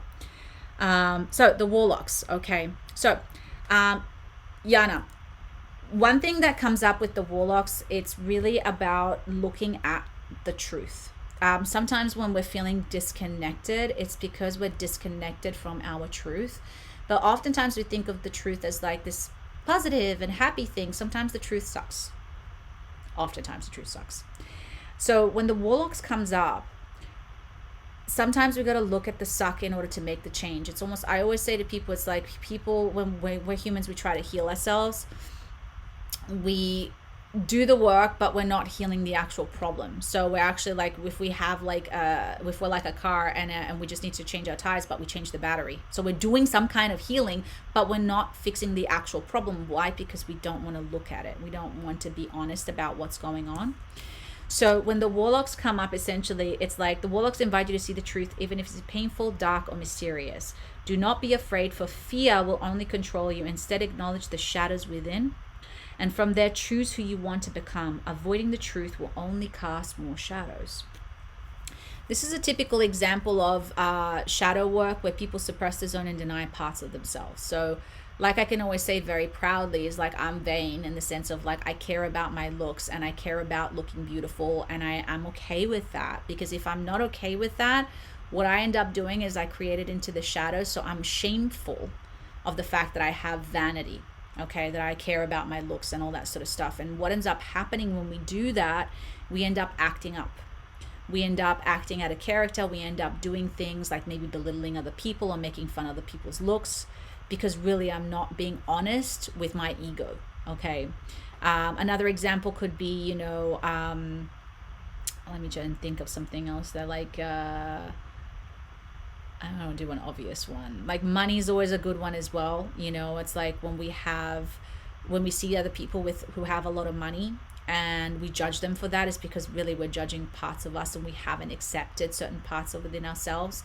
So this doesn't mean you're a bad person or anything. This is just saying like, what are the parts of you that you really have a hard time with? Because that's also parts of your light and your connection. Hey, Carla. To also amplify that connection to something else. The disconnect. Good, Maddie. I appreciate that. Yeah, because I think we're taught that it's wrong to be vain. It's wrong to care about your looks. And like, I'm sorry, but like, I care. I want to look beautiful. I want to feel beautiful, not for other people, but for myself. But it could be even anything, things like, I want to be rich. I want to be wealthy. I want to be intelligent. Like, there's nothing wrong with any of those parts of you. Now, am I? That's a different story. Okay.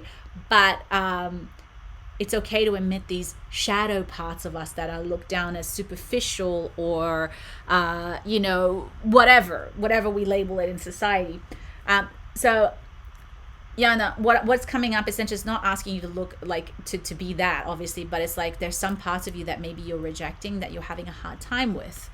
And so the more we reject, sometimes we overcompensate in other ways, or it creates suffering within us, because essentially we're rejecting parts of us.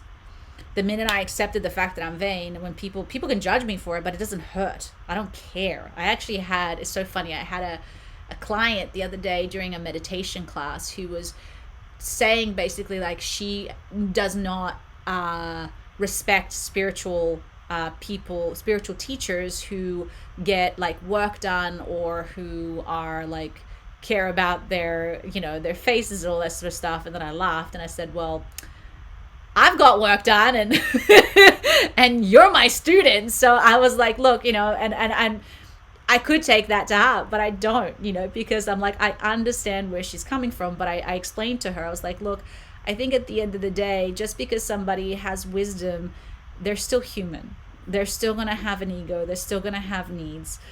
I personally don't see anything wrong with that, but I understand where you're coming from. And the way I explained it to her was like, I have a hard time with spiritual teachers who eat meat, who support the meat and dairy industry. But I said to her, I was like, but just because I don't agree with that, and just because I don't think that they see what I see, it still should not stop me from learning from them, because they still have something to teach me. Now, do I want to follow their lifestyle? That's a different story. And also I was like, if you're looking for a teacher who is teaching self-acceptance, obviously I would not be going to the one who's getting work done, but essentially, so I hope I'm not going off track right now. But essentially that's what it comes down to. So I realize I'm going on a tangent now, so I'm going to go back to you, Yana. Sorry. The next thing is the forest fairies. So they're reminding you to be true to your nature, to your own path, even when it feels easier to follow the crowd. You're meant to live authentically. So again, this is coming up twice, right? Not to fit into expectations that don't align with your soul. Follow what fills your heart and fuels your purpose. At the same time, be mindful of self-sabotaging behaviors that may be holding you back. Trust yourself, embrace your uniqueness, and allow your spirit to flourish freely. So when this card comes up, essentially it's like really understanding your nature and what your values are, what aligns, what makes you. So again, like for instance, I can't think of any examples right now, but okay, let's give an example here. So I used to be around like a whole bunch of people who did a lot of drugs, and personally that doesn't align with who I am. Like, I don't judge people who do it. You have fun. You do you, boo. Of course, I would mix in sometimes with them. But in the long run, I realized I was just following the crowd because I really just wanted friends. And I wasn't following who I really wanted to be, which was obviously a healer. And so I decided to move away from that, because I'm like, that I can't do that and be this at the same time. It just doesn't align with who I am. And so that was the dark truth of that, is like I couldn't be friends with these people anymore, or at least as close, because the truth of the matter is when I'm around them, it's hard not to. And at the same time, if they're doing it and you're not, it feels weird. So in the long run, I was like, I'm just going to pick my times to be around these people. But it's also painful because I had a deep connection to them. But the truth of the matter is I had to honor myself and do what was right for me. And so there's pain behind that because it means letting go of certain things or changing certain things. And oftentimes we rather just stay in that situation than make the changes. The mystic angels came up as well, which means that you can be one thing and the other as well. Okay, you don't just have to be one or the other. So you can be a healer and a badass. You can be kind and a bitch at the same time. Okay, you don't have to just fit into one mold. Like, I am very kind and very compassionate and very loving, but man, if you cross me, you're gonna regret it. I am not soft in that sense. You know what I mean? Like, I will tell you exactly what's going on. And if I have to physically defend myself, I will. Doesn't mean I will, that's my first choice. But I understood that that's okay to be that, you know? Whereas before, we had to put ourselves in like, as spiritual people, I would never hurt a fly and be kind and always start from, like, nah, man, if you come at me, I'm sorry. Like, I'm going to be Zen, but I'm also going to be like Kung Fu, okay? Like, no. So we can be both things. And I think, again, it's like being spiritual. I get Botox, but I'm also like spiritual. Like, does that mean it's one or the other? If you don't want to follow me, that's totally fine, man. But I'm like, I told you, I'm vain. I'm okay with that. Like, you know, there's nothing wrong with that to me. But if it's wrong to somebody else, that's okay too. So you just got to be true to yourself and what makes you feel good about yourself. And then the flower fairies came up. So the flower fairies, my love, are all about, you got to build a little bit more confidence within yourself, Yana. There's like a part of you that it's almost like it's not like it doesn't believe in yourself. It's just like it's like a part of you that's hiding. And again, it's coming down to this authenticity thing, right? So this is why, again, this is the disconnect, right? Because the more you connect to yourself, the more you get to know yourself, which is terrifying, okay? It does come with criticism. It does come with pushback. But the more you find yourself, the more you understand who you are, what you want to do, where you're going. So there's the pros and cons, it's the give and take, right? So they want to remind you of your inner worth. So to remind yourself of your self-worth. Essentially, this is all about self-worth. So what parts of you do not feel worthy? And again, this is related to the dark side, to the shadows, right? Maybe shine the light upon those parts of you and start working on those parts to build that worth. And worth is like wealth. You can build it. So spending time and understanding where that came from and why you believe it, and start to shift that. Because when you start valuing yourself and your energy, you won't feel much lack anymore as well. You won't feel that disconnection, because at the end of the day, you're truly connected to yourself and you're building your wealth, your worth, and that's going to build up your self-esteem, your strength, and your courage, and your light. Trying to hear anything else. No, that's it. That's pretty much in a nutshell. So I know that's a little bit more distant to what you were specifically asking, by the way, but it's all connected to that essentially. So does that make sense, Yana?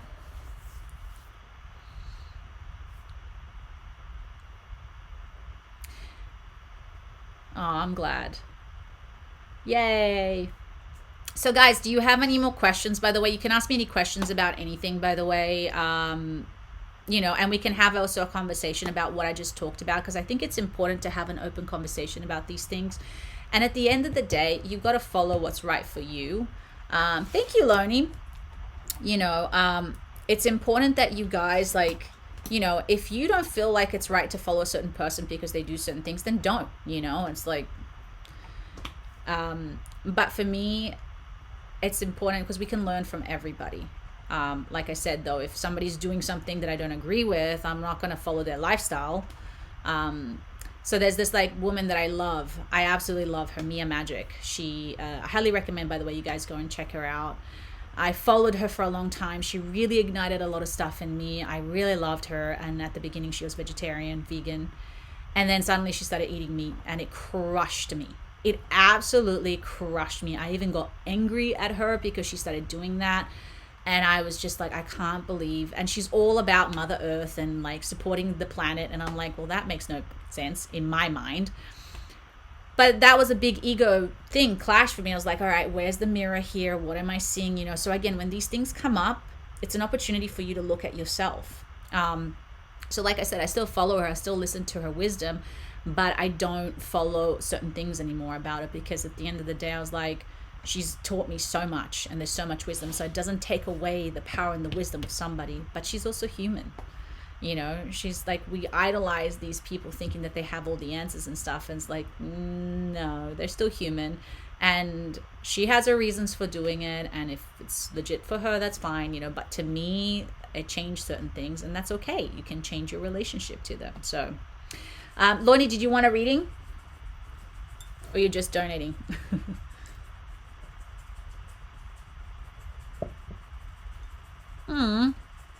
Thank you. I appreciate that.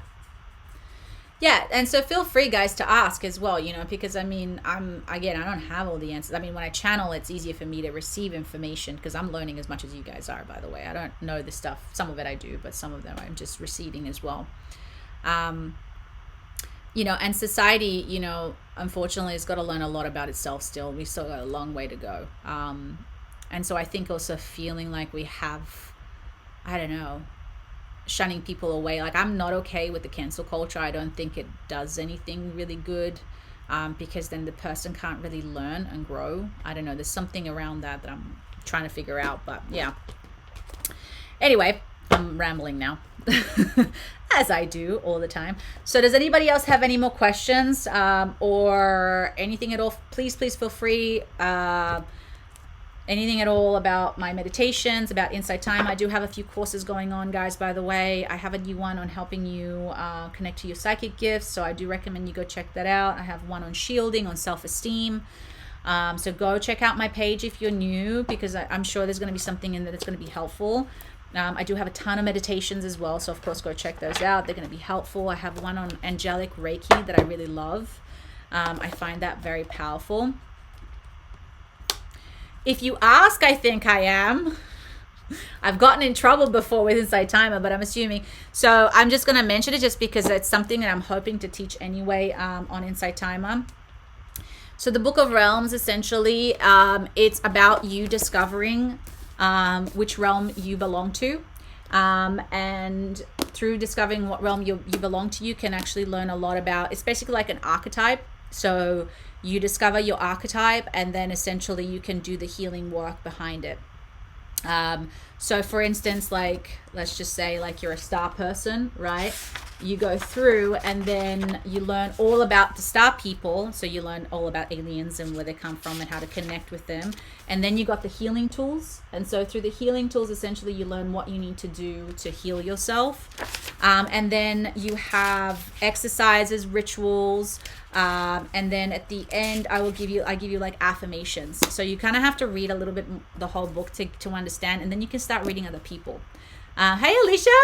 So yeah, so I only have the black and white version right now, by the way. So I apologize, because Amazon charges so much for color that I'm going to give that option eventually. But it's basically the continuation of my Oracle deck. So if you have the Oracle deck, definitely you want to pair these up.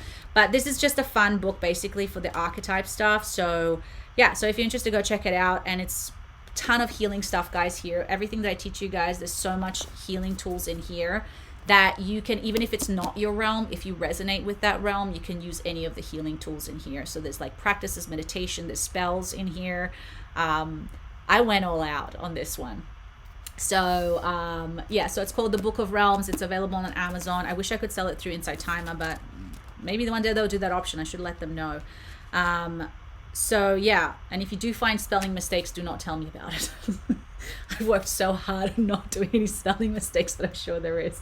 And my friend the other day, she was like, she noticed one immediately, so thank God I could change it. So yeah, so I do have this version out. It's pretty big, but I am actually doing Genius over here. Once I published it, thank God, I have the PDF version of that. I accidentally deleted the Word version of it. So I have to go back and re-edit everything. Yeah. Anyway, whatever. But I still have the PDF version. So it's up, but I'm still trying to do the hard copy and then the Kindle. So yeah, of course, I deleted years of work. But I had an old version saved somewhere, but I have to go through it and edit more and more. So anyway. It's hilarious. You did I didn't use an editor. My husband was an editor. So my husband edited for me, but when I kept going through it, and like, you know, it costs a lot of money, to be quite honest, with the editing.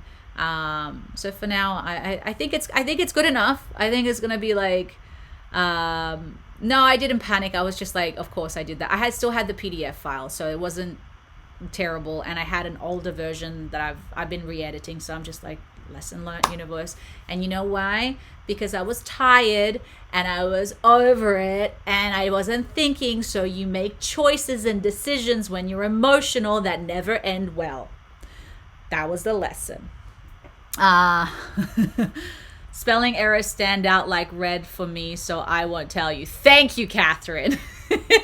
I mean, honestly, we spent a whole year like really double checking and triple checking. But then for those of you who know, my best mistake ever is the funniest one of all time, where I spelled shapeshitter instead of shapeshifter. You know how talented I am with spelling mistakes. So luckily I caught that one on time and I fixed that one with the Oracle deck.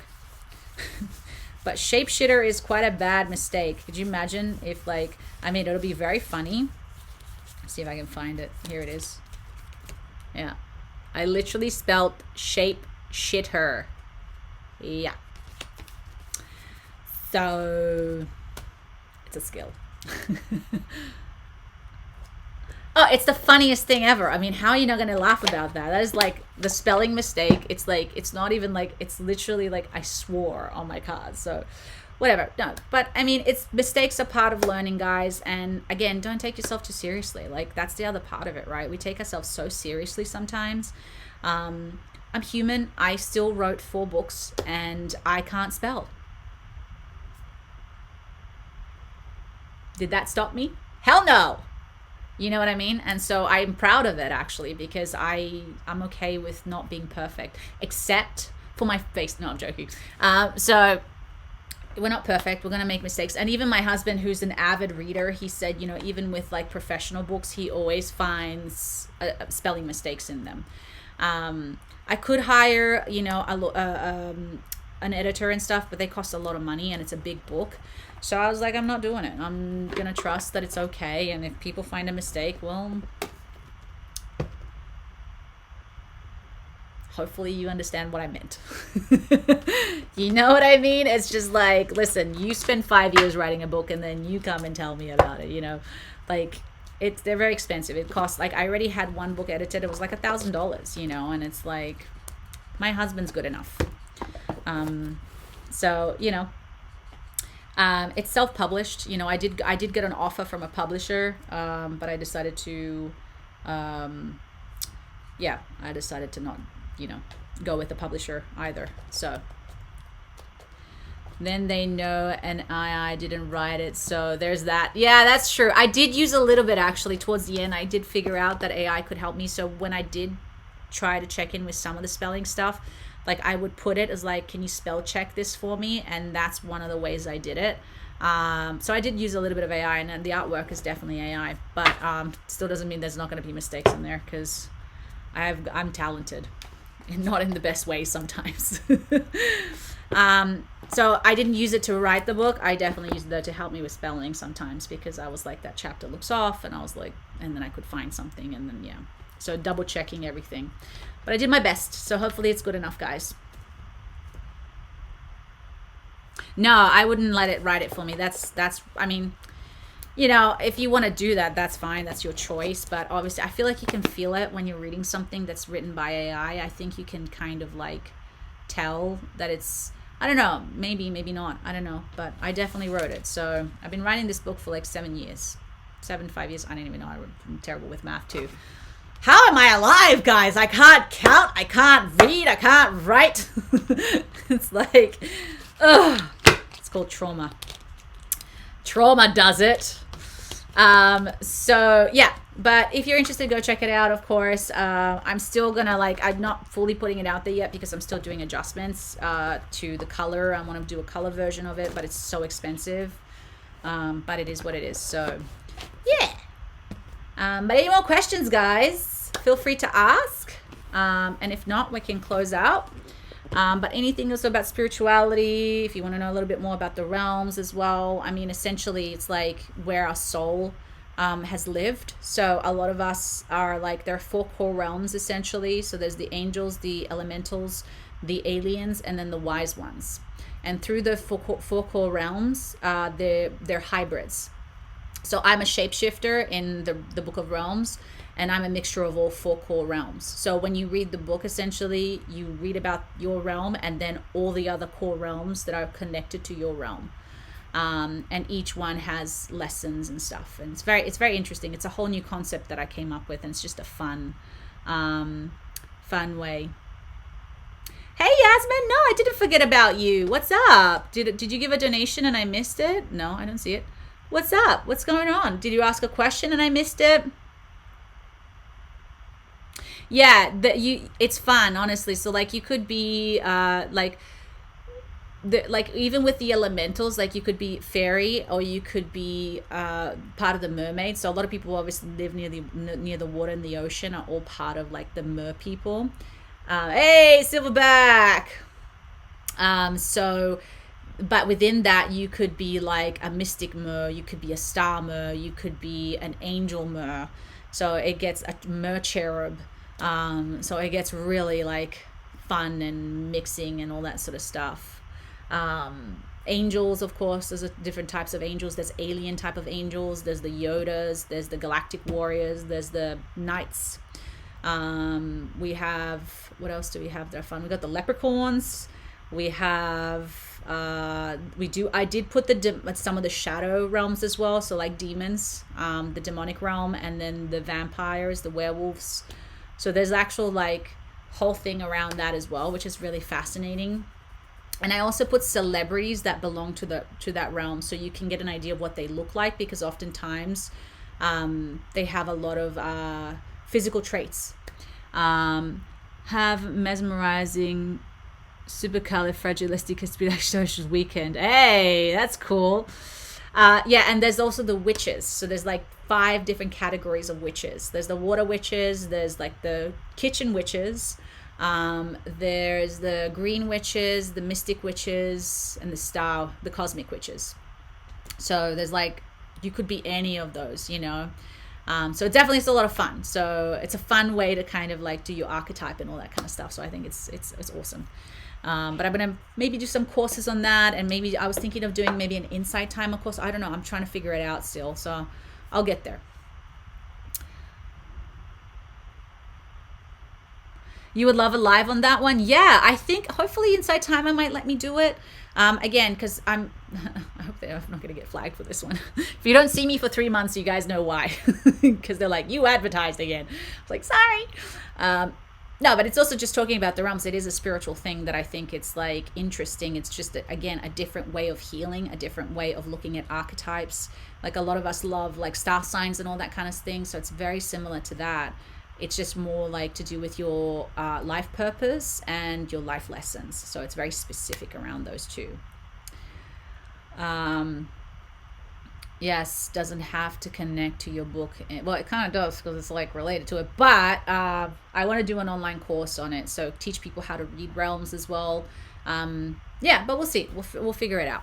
I was thinking of doing even like just meditations on it. So we'll see. But yeah, it's fun.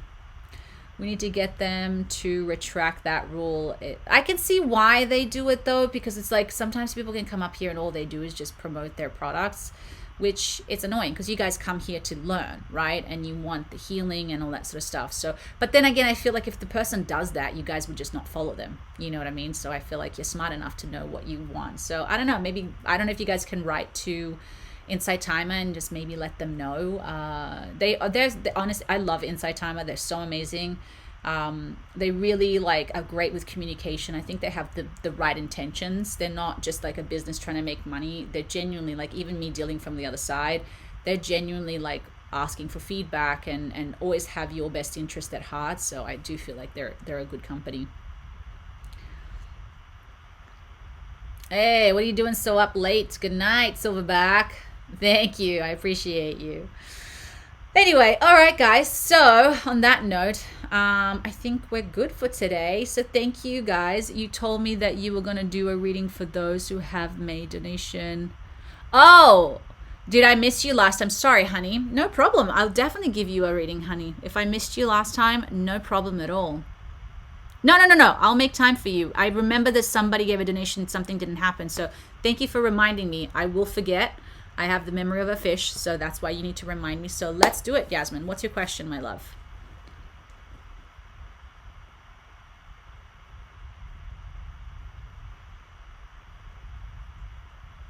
All right, Carla, good night. Yes, Yasmin, I'll give you a reading before and then we can close out. No problem. I know that happened another time, and so it does happen because it does take a long time to go through everybody. So whenever you're ready, what is your question? And then I'm going to feed the animals. And hopefully I'll do another reading next week. I'll try and schedule it. And I see there's quite a few of you joined. There's like 124 people right now. That's incredible. Thanks for hanging out. What are you guys doing? Obviously nothing. Yeah, guys, make sure you check out my meditations on Insight Timer. I try to put one on almost every day, especially now that I got to commit to my meditation practice even more because, you know. Yasmin, are you still here, my love? Oh, yeah. Okay, good. You're there. So do you have a question or do you want a general reading? And of course, I always keep my word, by the way. It's just I forget. So you got to remind me of things because this girl has got too many things going on. What day is it, by the way? I do need to learn some lines today. It's 16th. Oh, what does that mean? On my phone. Thursday. Thank you. Ooh, okay. A relationship with your partner. So let's find out.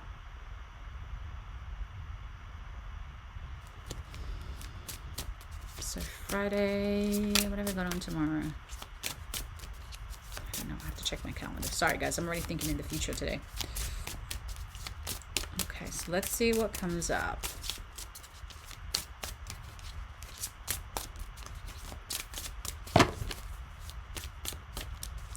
I'm feeling I need another deck as well. Ooh, this is cute. Okay, relax now.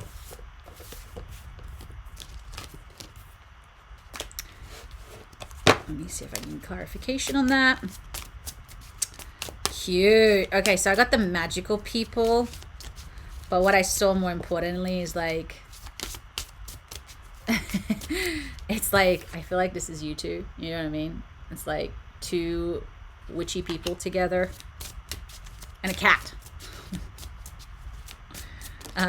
No, let's see what comes up. All right, cool. That's good to know. Okay. So I'm joking about the cat. I was just being silly. So if you believe it, it must be true. But if you don't, that also must be true. The magical people are here to remind you that you are the creator of your reality. Take a deep look at your beliefs and release those that keep you limited and small. Expand your mind beyond what you have been told and step into the infinite possibilities that await you. So co-creation here. I feel like this person that you're with, I'm assuming you're already in the relationship. I mean, you said relationship with my partner. There is a possibility here for co-creation and teamwork. So one of the things that it's affecting the relationship in a negative way is essentially the things that you guys believe and don't believe, the limitations that you're putting upon each other, possibly even expectations, right? So what I'm hearing here is like you guys really got to start working together. Number one, to create a future for yourself. This is something that my husband had a hard time with when we started because he was always been single for a long time. And I'm like, yeah, but we got to work together for our future because we're together now. It's not you and what you want to do and me and what I want to do. Is like, that's not how marriage works, brother. Like, mate. So same thing here. It's like, I feel like if you guys can start working a little bit in unison towards a vision of the future, it's going to be very powerful. You guys can move mountains together. I think it's when you guys go against each other, it creates that distance and that friction and that even loss of magic in the relationship. That's what I even heard. It's like that's when the spark is dead. And not to conform to like, I always feel like it's a little bit like be it's okay to think outside the box a little bit for you too. So the other thing that you guys got is Lemurians. Okay, so there needs to be, you've been together for 10 years. Wow. It's a long time. So that makes sense, right? And that still doesn't, like, I feel like it, because you guys have been together for so long, it's like if you have the power to create magic in your relationship. And I do think you guys are a big, like, the couple, this is two magical people, which means that they're from the same realm, which means it's a good match. Doesn't mean it always works out, and it doesn't mean it's meant to always work out. But I do feel like you guys need to restore some balance a little bit. So the Lemurians live perfect harmony with all beings and understood the importance of balance. They're here to remind you to restore balance in your life, in your relationship. They are here to in your life, heal and take the time to prioritize yourself. This situation is calling for a powerful transformation. Embrace it with an open heart and begin the healing journey. So sometimes when we're in a relationship with somebody for a very long time, we lose parts of ourselves. And so one of the things that I'm hearing here is that you really need to start building a relationship with yourself a little bit more, Yasmin, because that's also going to build the, number one, the drive for him to connect even more. What is it that I'm hearing as well? But it's also, like I said, it's like we don't want to completely lose ourselves in a relationship, even though it's healthy and you might be happy, maybe not. I don't know. There's obviously something imbalanced here, right? But when you really find yourself in the relationship, it's when I feel like things balance out as well. It's like when we give too much or take too much that the relationship eventually gets unbalanced. So I'm not quite sure what that is, but you got to trust yourself in that, in the intuition that you're receiving with that. So rebalancing the relationship by focusing on your needs as well as theirs, but first yours. I don't know what it is, but I'm hearing something else. So the other thing that we got is the swamp people. The swamp people here come forward to guide you in seeing beyond the surface. You may be projecting your own fears or desires, clouding your true perception of the situation or someone. This card reminds you to judge by actions, not words. It also calls for a deeper connection with your tribe and your chosen family. So again, a couple of things here is like, be aware of you projecting something onto the relationship or your partner. And it comes down to the magical thing again, the co-creation. And I don't know what the word is, like I can see it, but it's hard for me to explain it. So I don't know what your fears or your insecurities or your desires are clouding your perception of the situation or someone.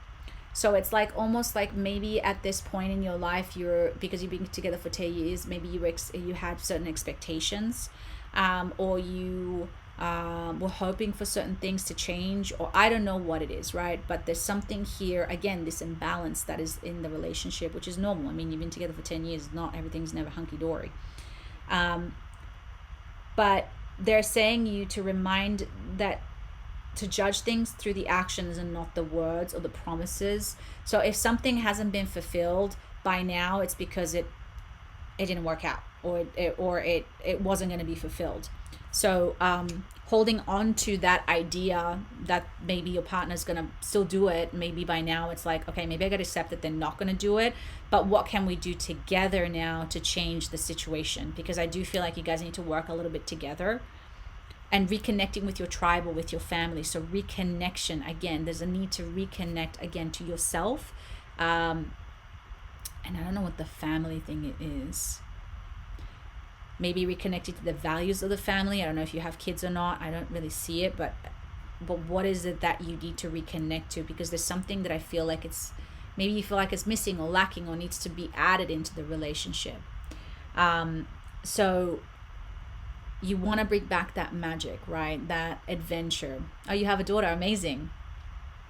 So what is it that you guys need to work together? And I feel like it's changing the course of the way that you guys have been doing things in the past. It's a little bit different. Because again, actions and words is like they say they're going to do something, but then they don't follow through. It's because it's not, I don't know how to word this properly. It's like trying to find the way to explain, because I'm seeing it, but it's hard. As long as it makes sense to you, and I hope it's making sense to you. What am I looking for? I saw these cards that needed to come out as well. So there was something in here.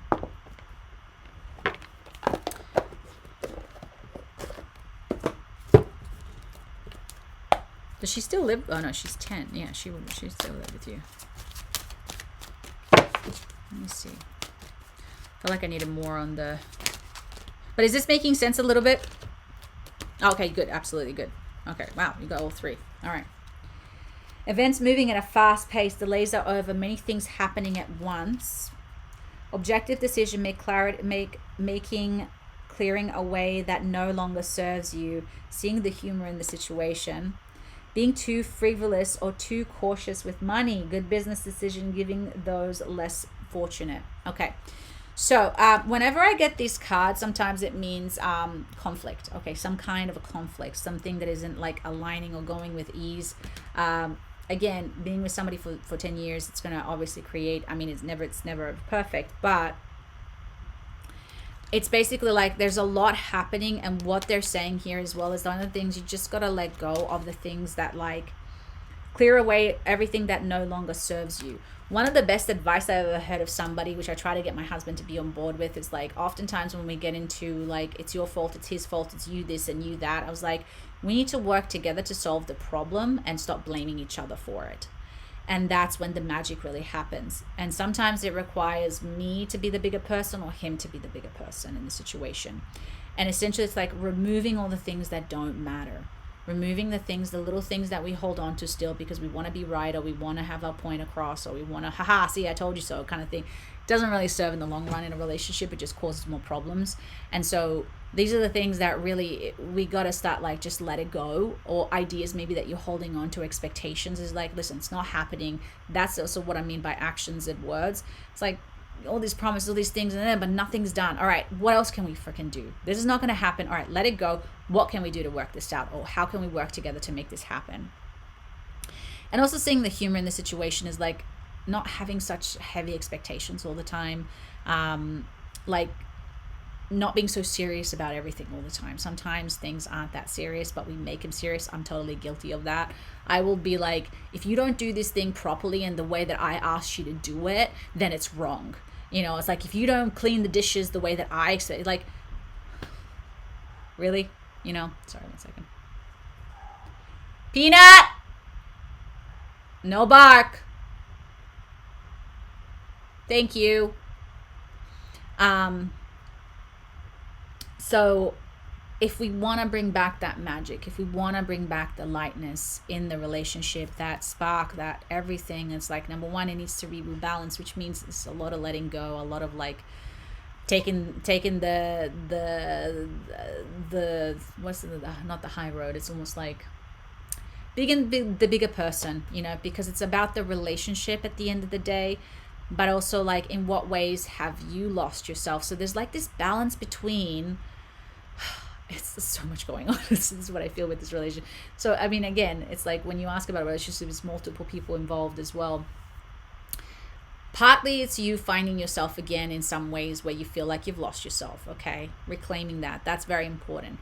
And through that as well, it's like some of it is also like not having yourself in the relationship and putting the relationship as like the thing, and putting yourself aside. So it's kind of a tricky thing between balancing the two, if that makes any sense, Yasmin. And this is what I mean. I think this is why this card came up, because there's a lot of things going on at once. Also, I don't know if money is an issue or money things are coming up, but the finances came up. So I don't know if this is, but it could also be related to energy. So it's like being too, one thing that I've realized is that I can be quite selfish in a relationship. And I think this is more to do with that. So for me personally, I have to be a little bit more giving sometimes towards my husband, because I can be, I think, a little bit more selfish in the relationship. So Maybe it's energy, like where is the energy going? Because money is also energy. So when I hear abundance, it's also maybe to do with the energy. Being too frivolous or too cautious with energy. So if you take money away and you put energy, good business decision, give to those less fortunate. So again, I feel like it's almost like when, I don't know how to describe this. I feel like you can be mostly right in the situation, and sometimes you just got to let him have it once in a while so that he can just be at peace. I don't know if that makes any sense. So someone like, you just got to let him win once in a while, to bring that peace, because it's about the relationship and not needing to be right. And it's also like not taking yourself too seriously all the time. Sometimes we just got to let them have it once in a while, just to give them an ego boost or to make them feel a little bit better about themselves, so you can bring peace to the relationship and give peace to yourself. It doesn't have to be dramatic. Again, it doesn't have to be intense. It doesn't have to be something like, but sometimes even just the little things when you're together for so long, it's like, I find this with my husband, is like you get on each other's nerves very easily because you're in the same space all the time. I'm trying to see if there's anything else. It's very much all over the place in the sense of, but I think the nutshell of it, it's like really you guys got to start working together to make that magic come back. And as a team, you guys are very powerful. I think that's the nutshell of the relationship. And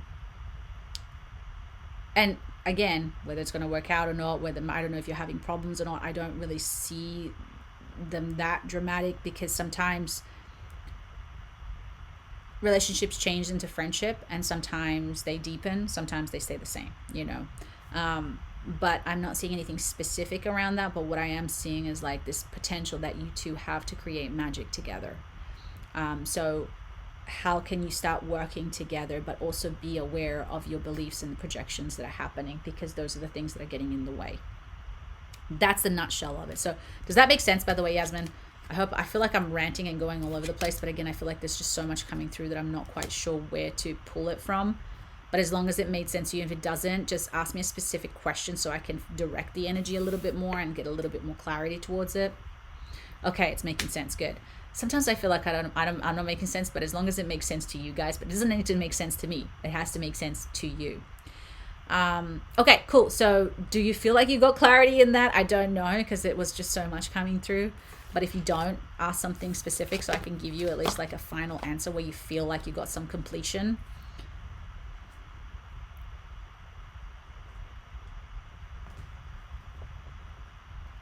Ooh, almost 3 hours today, you guys. I think that's my record. Aw, you're so welcome. Well, best of luck. I'm left confused here today, but as long as you got clarity, that's the most important thing. Ooh, all right, guys. Well, it's time to go. I got 40 babies to feed. Okay, good. I'm so glad you guys got the clarity. I'm left more confused than I when I walked in, but I'm glad it made sense.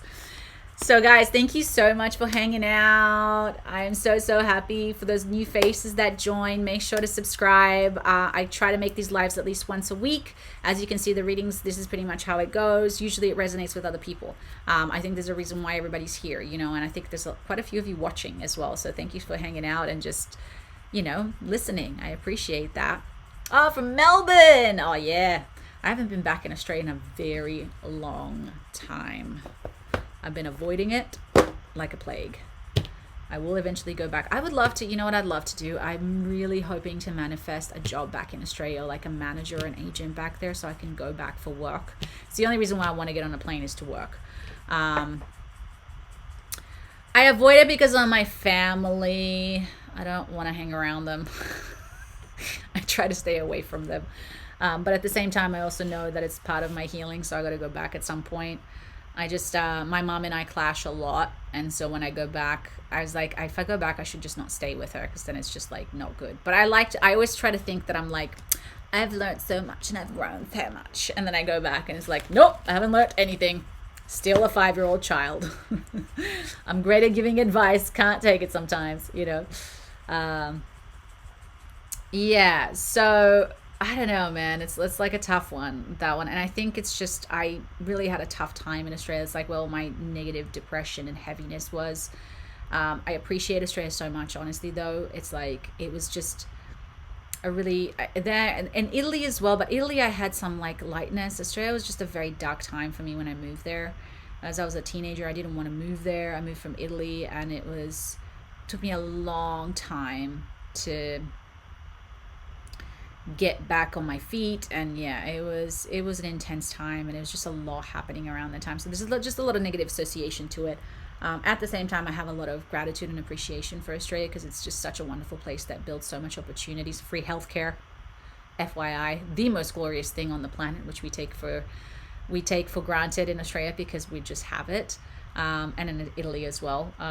So but the US for me was just such like a self-discovery place. And going back to Australia, there's just this fear of like, I think fear is the right word, is like falling back to old habits, and like just anger and all that stuff from the past just coming to the surface, which I've spent so long healing.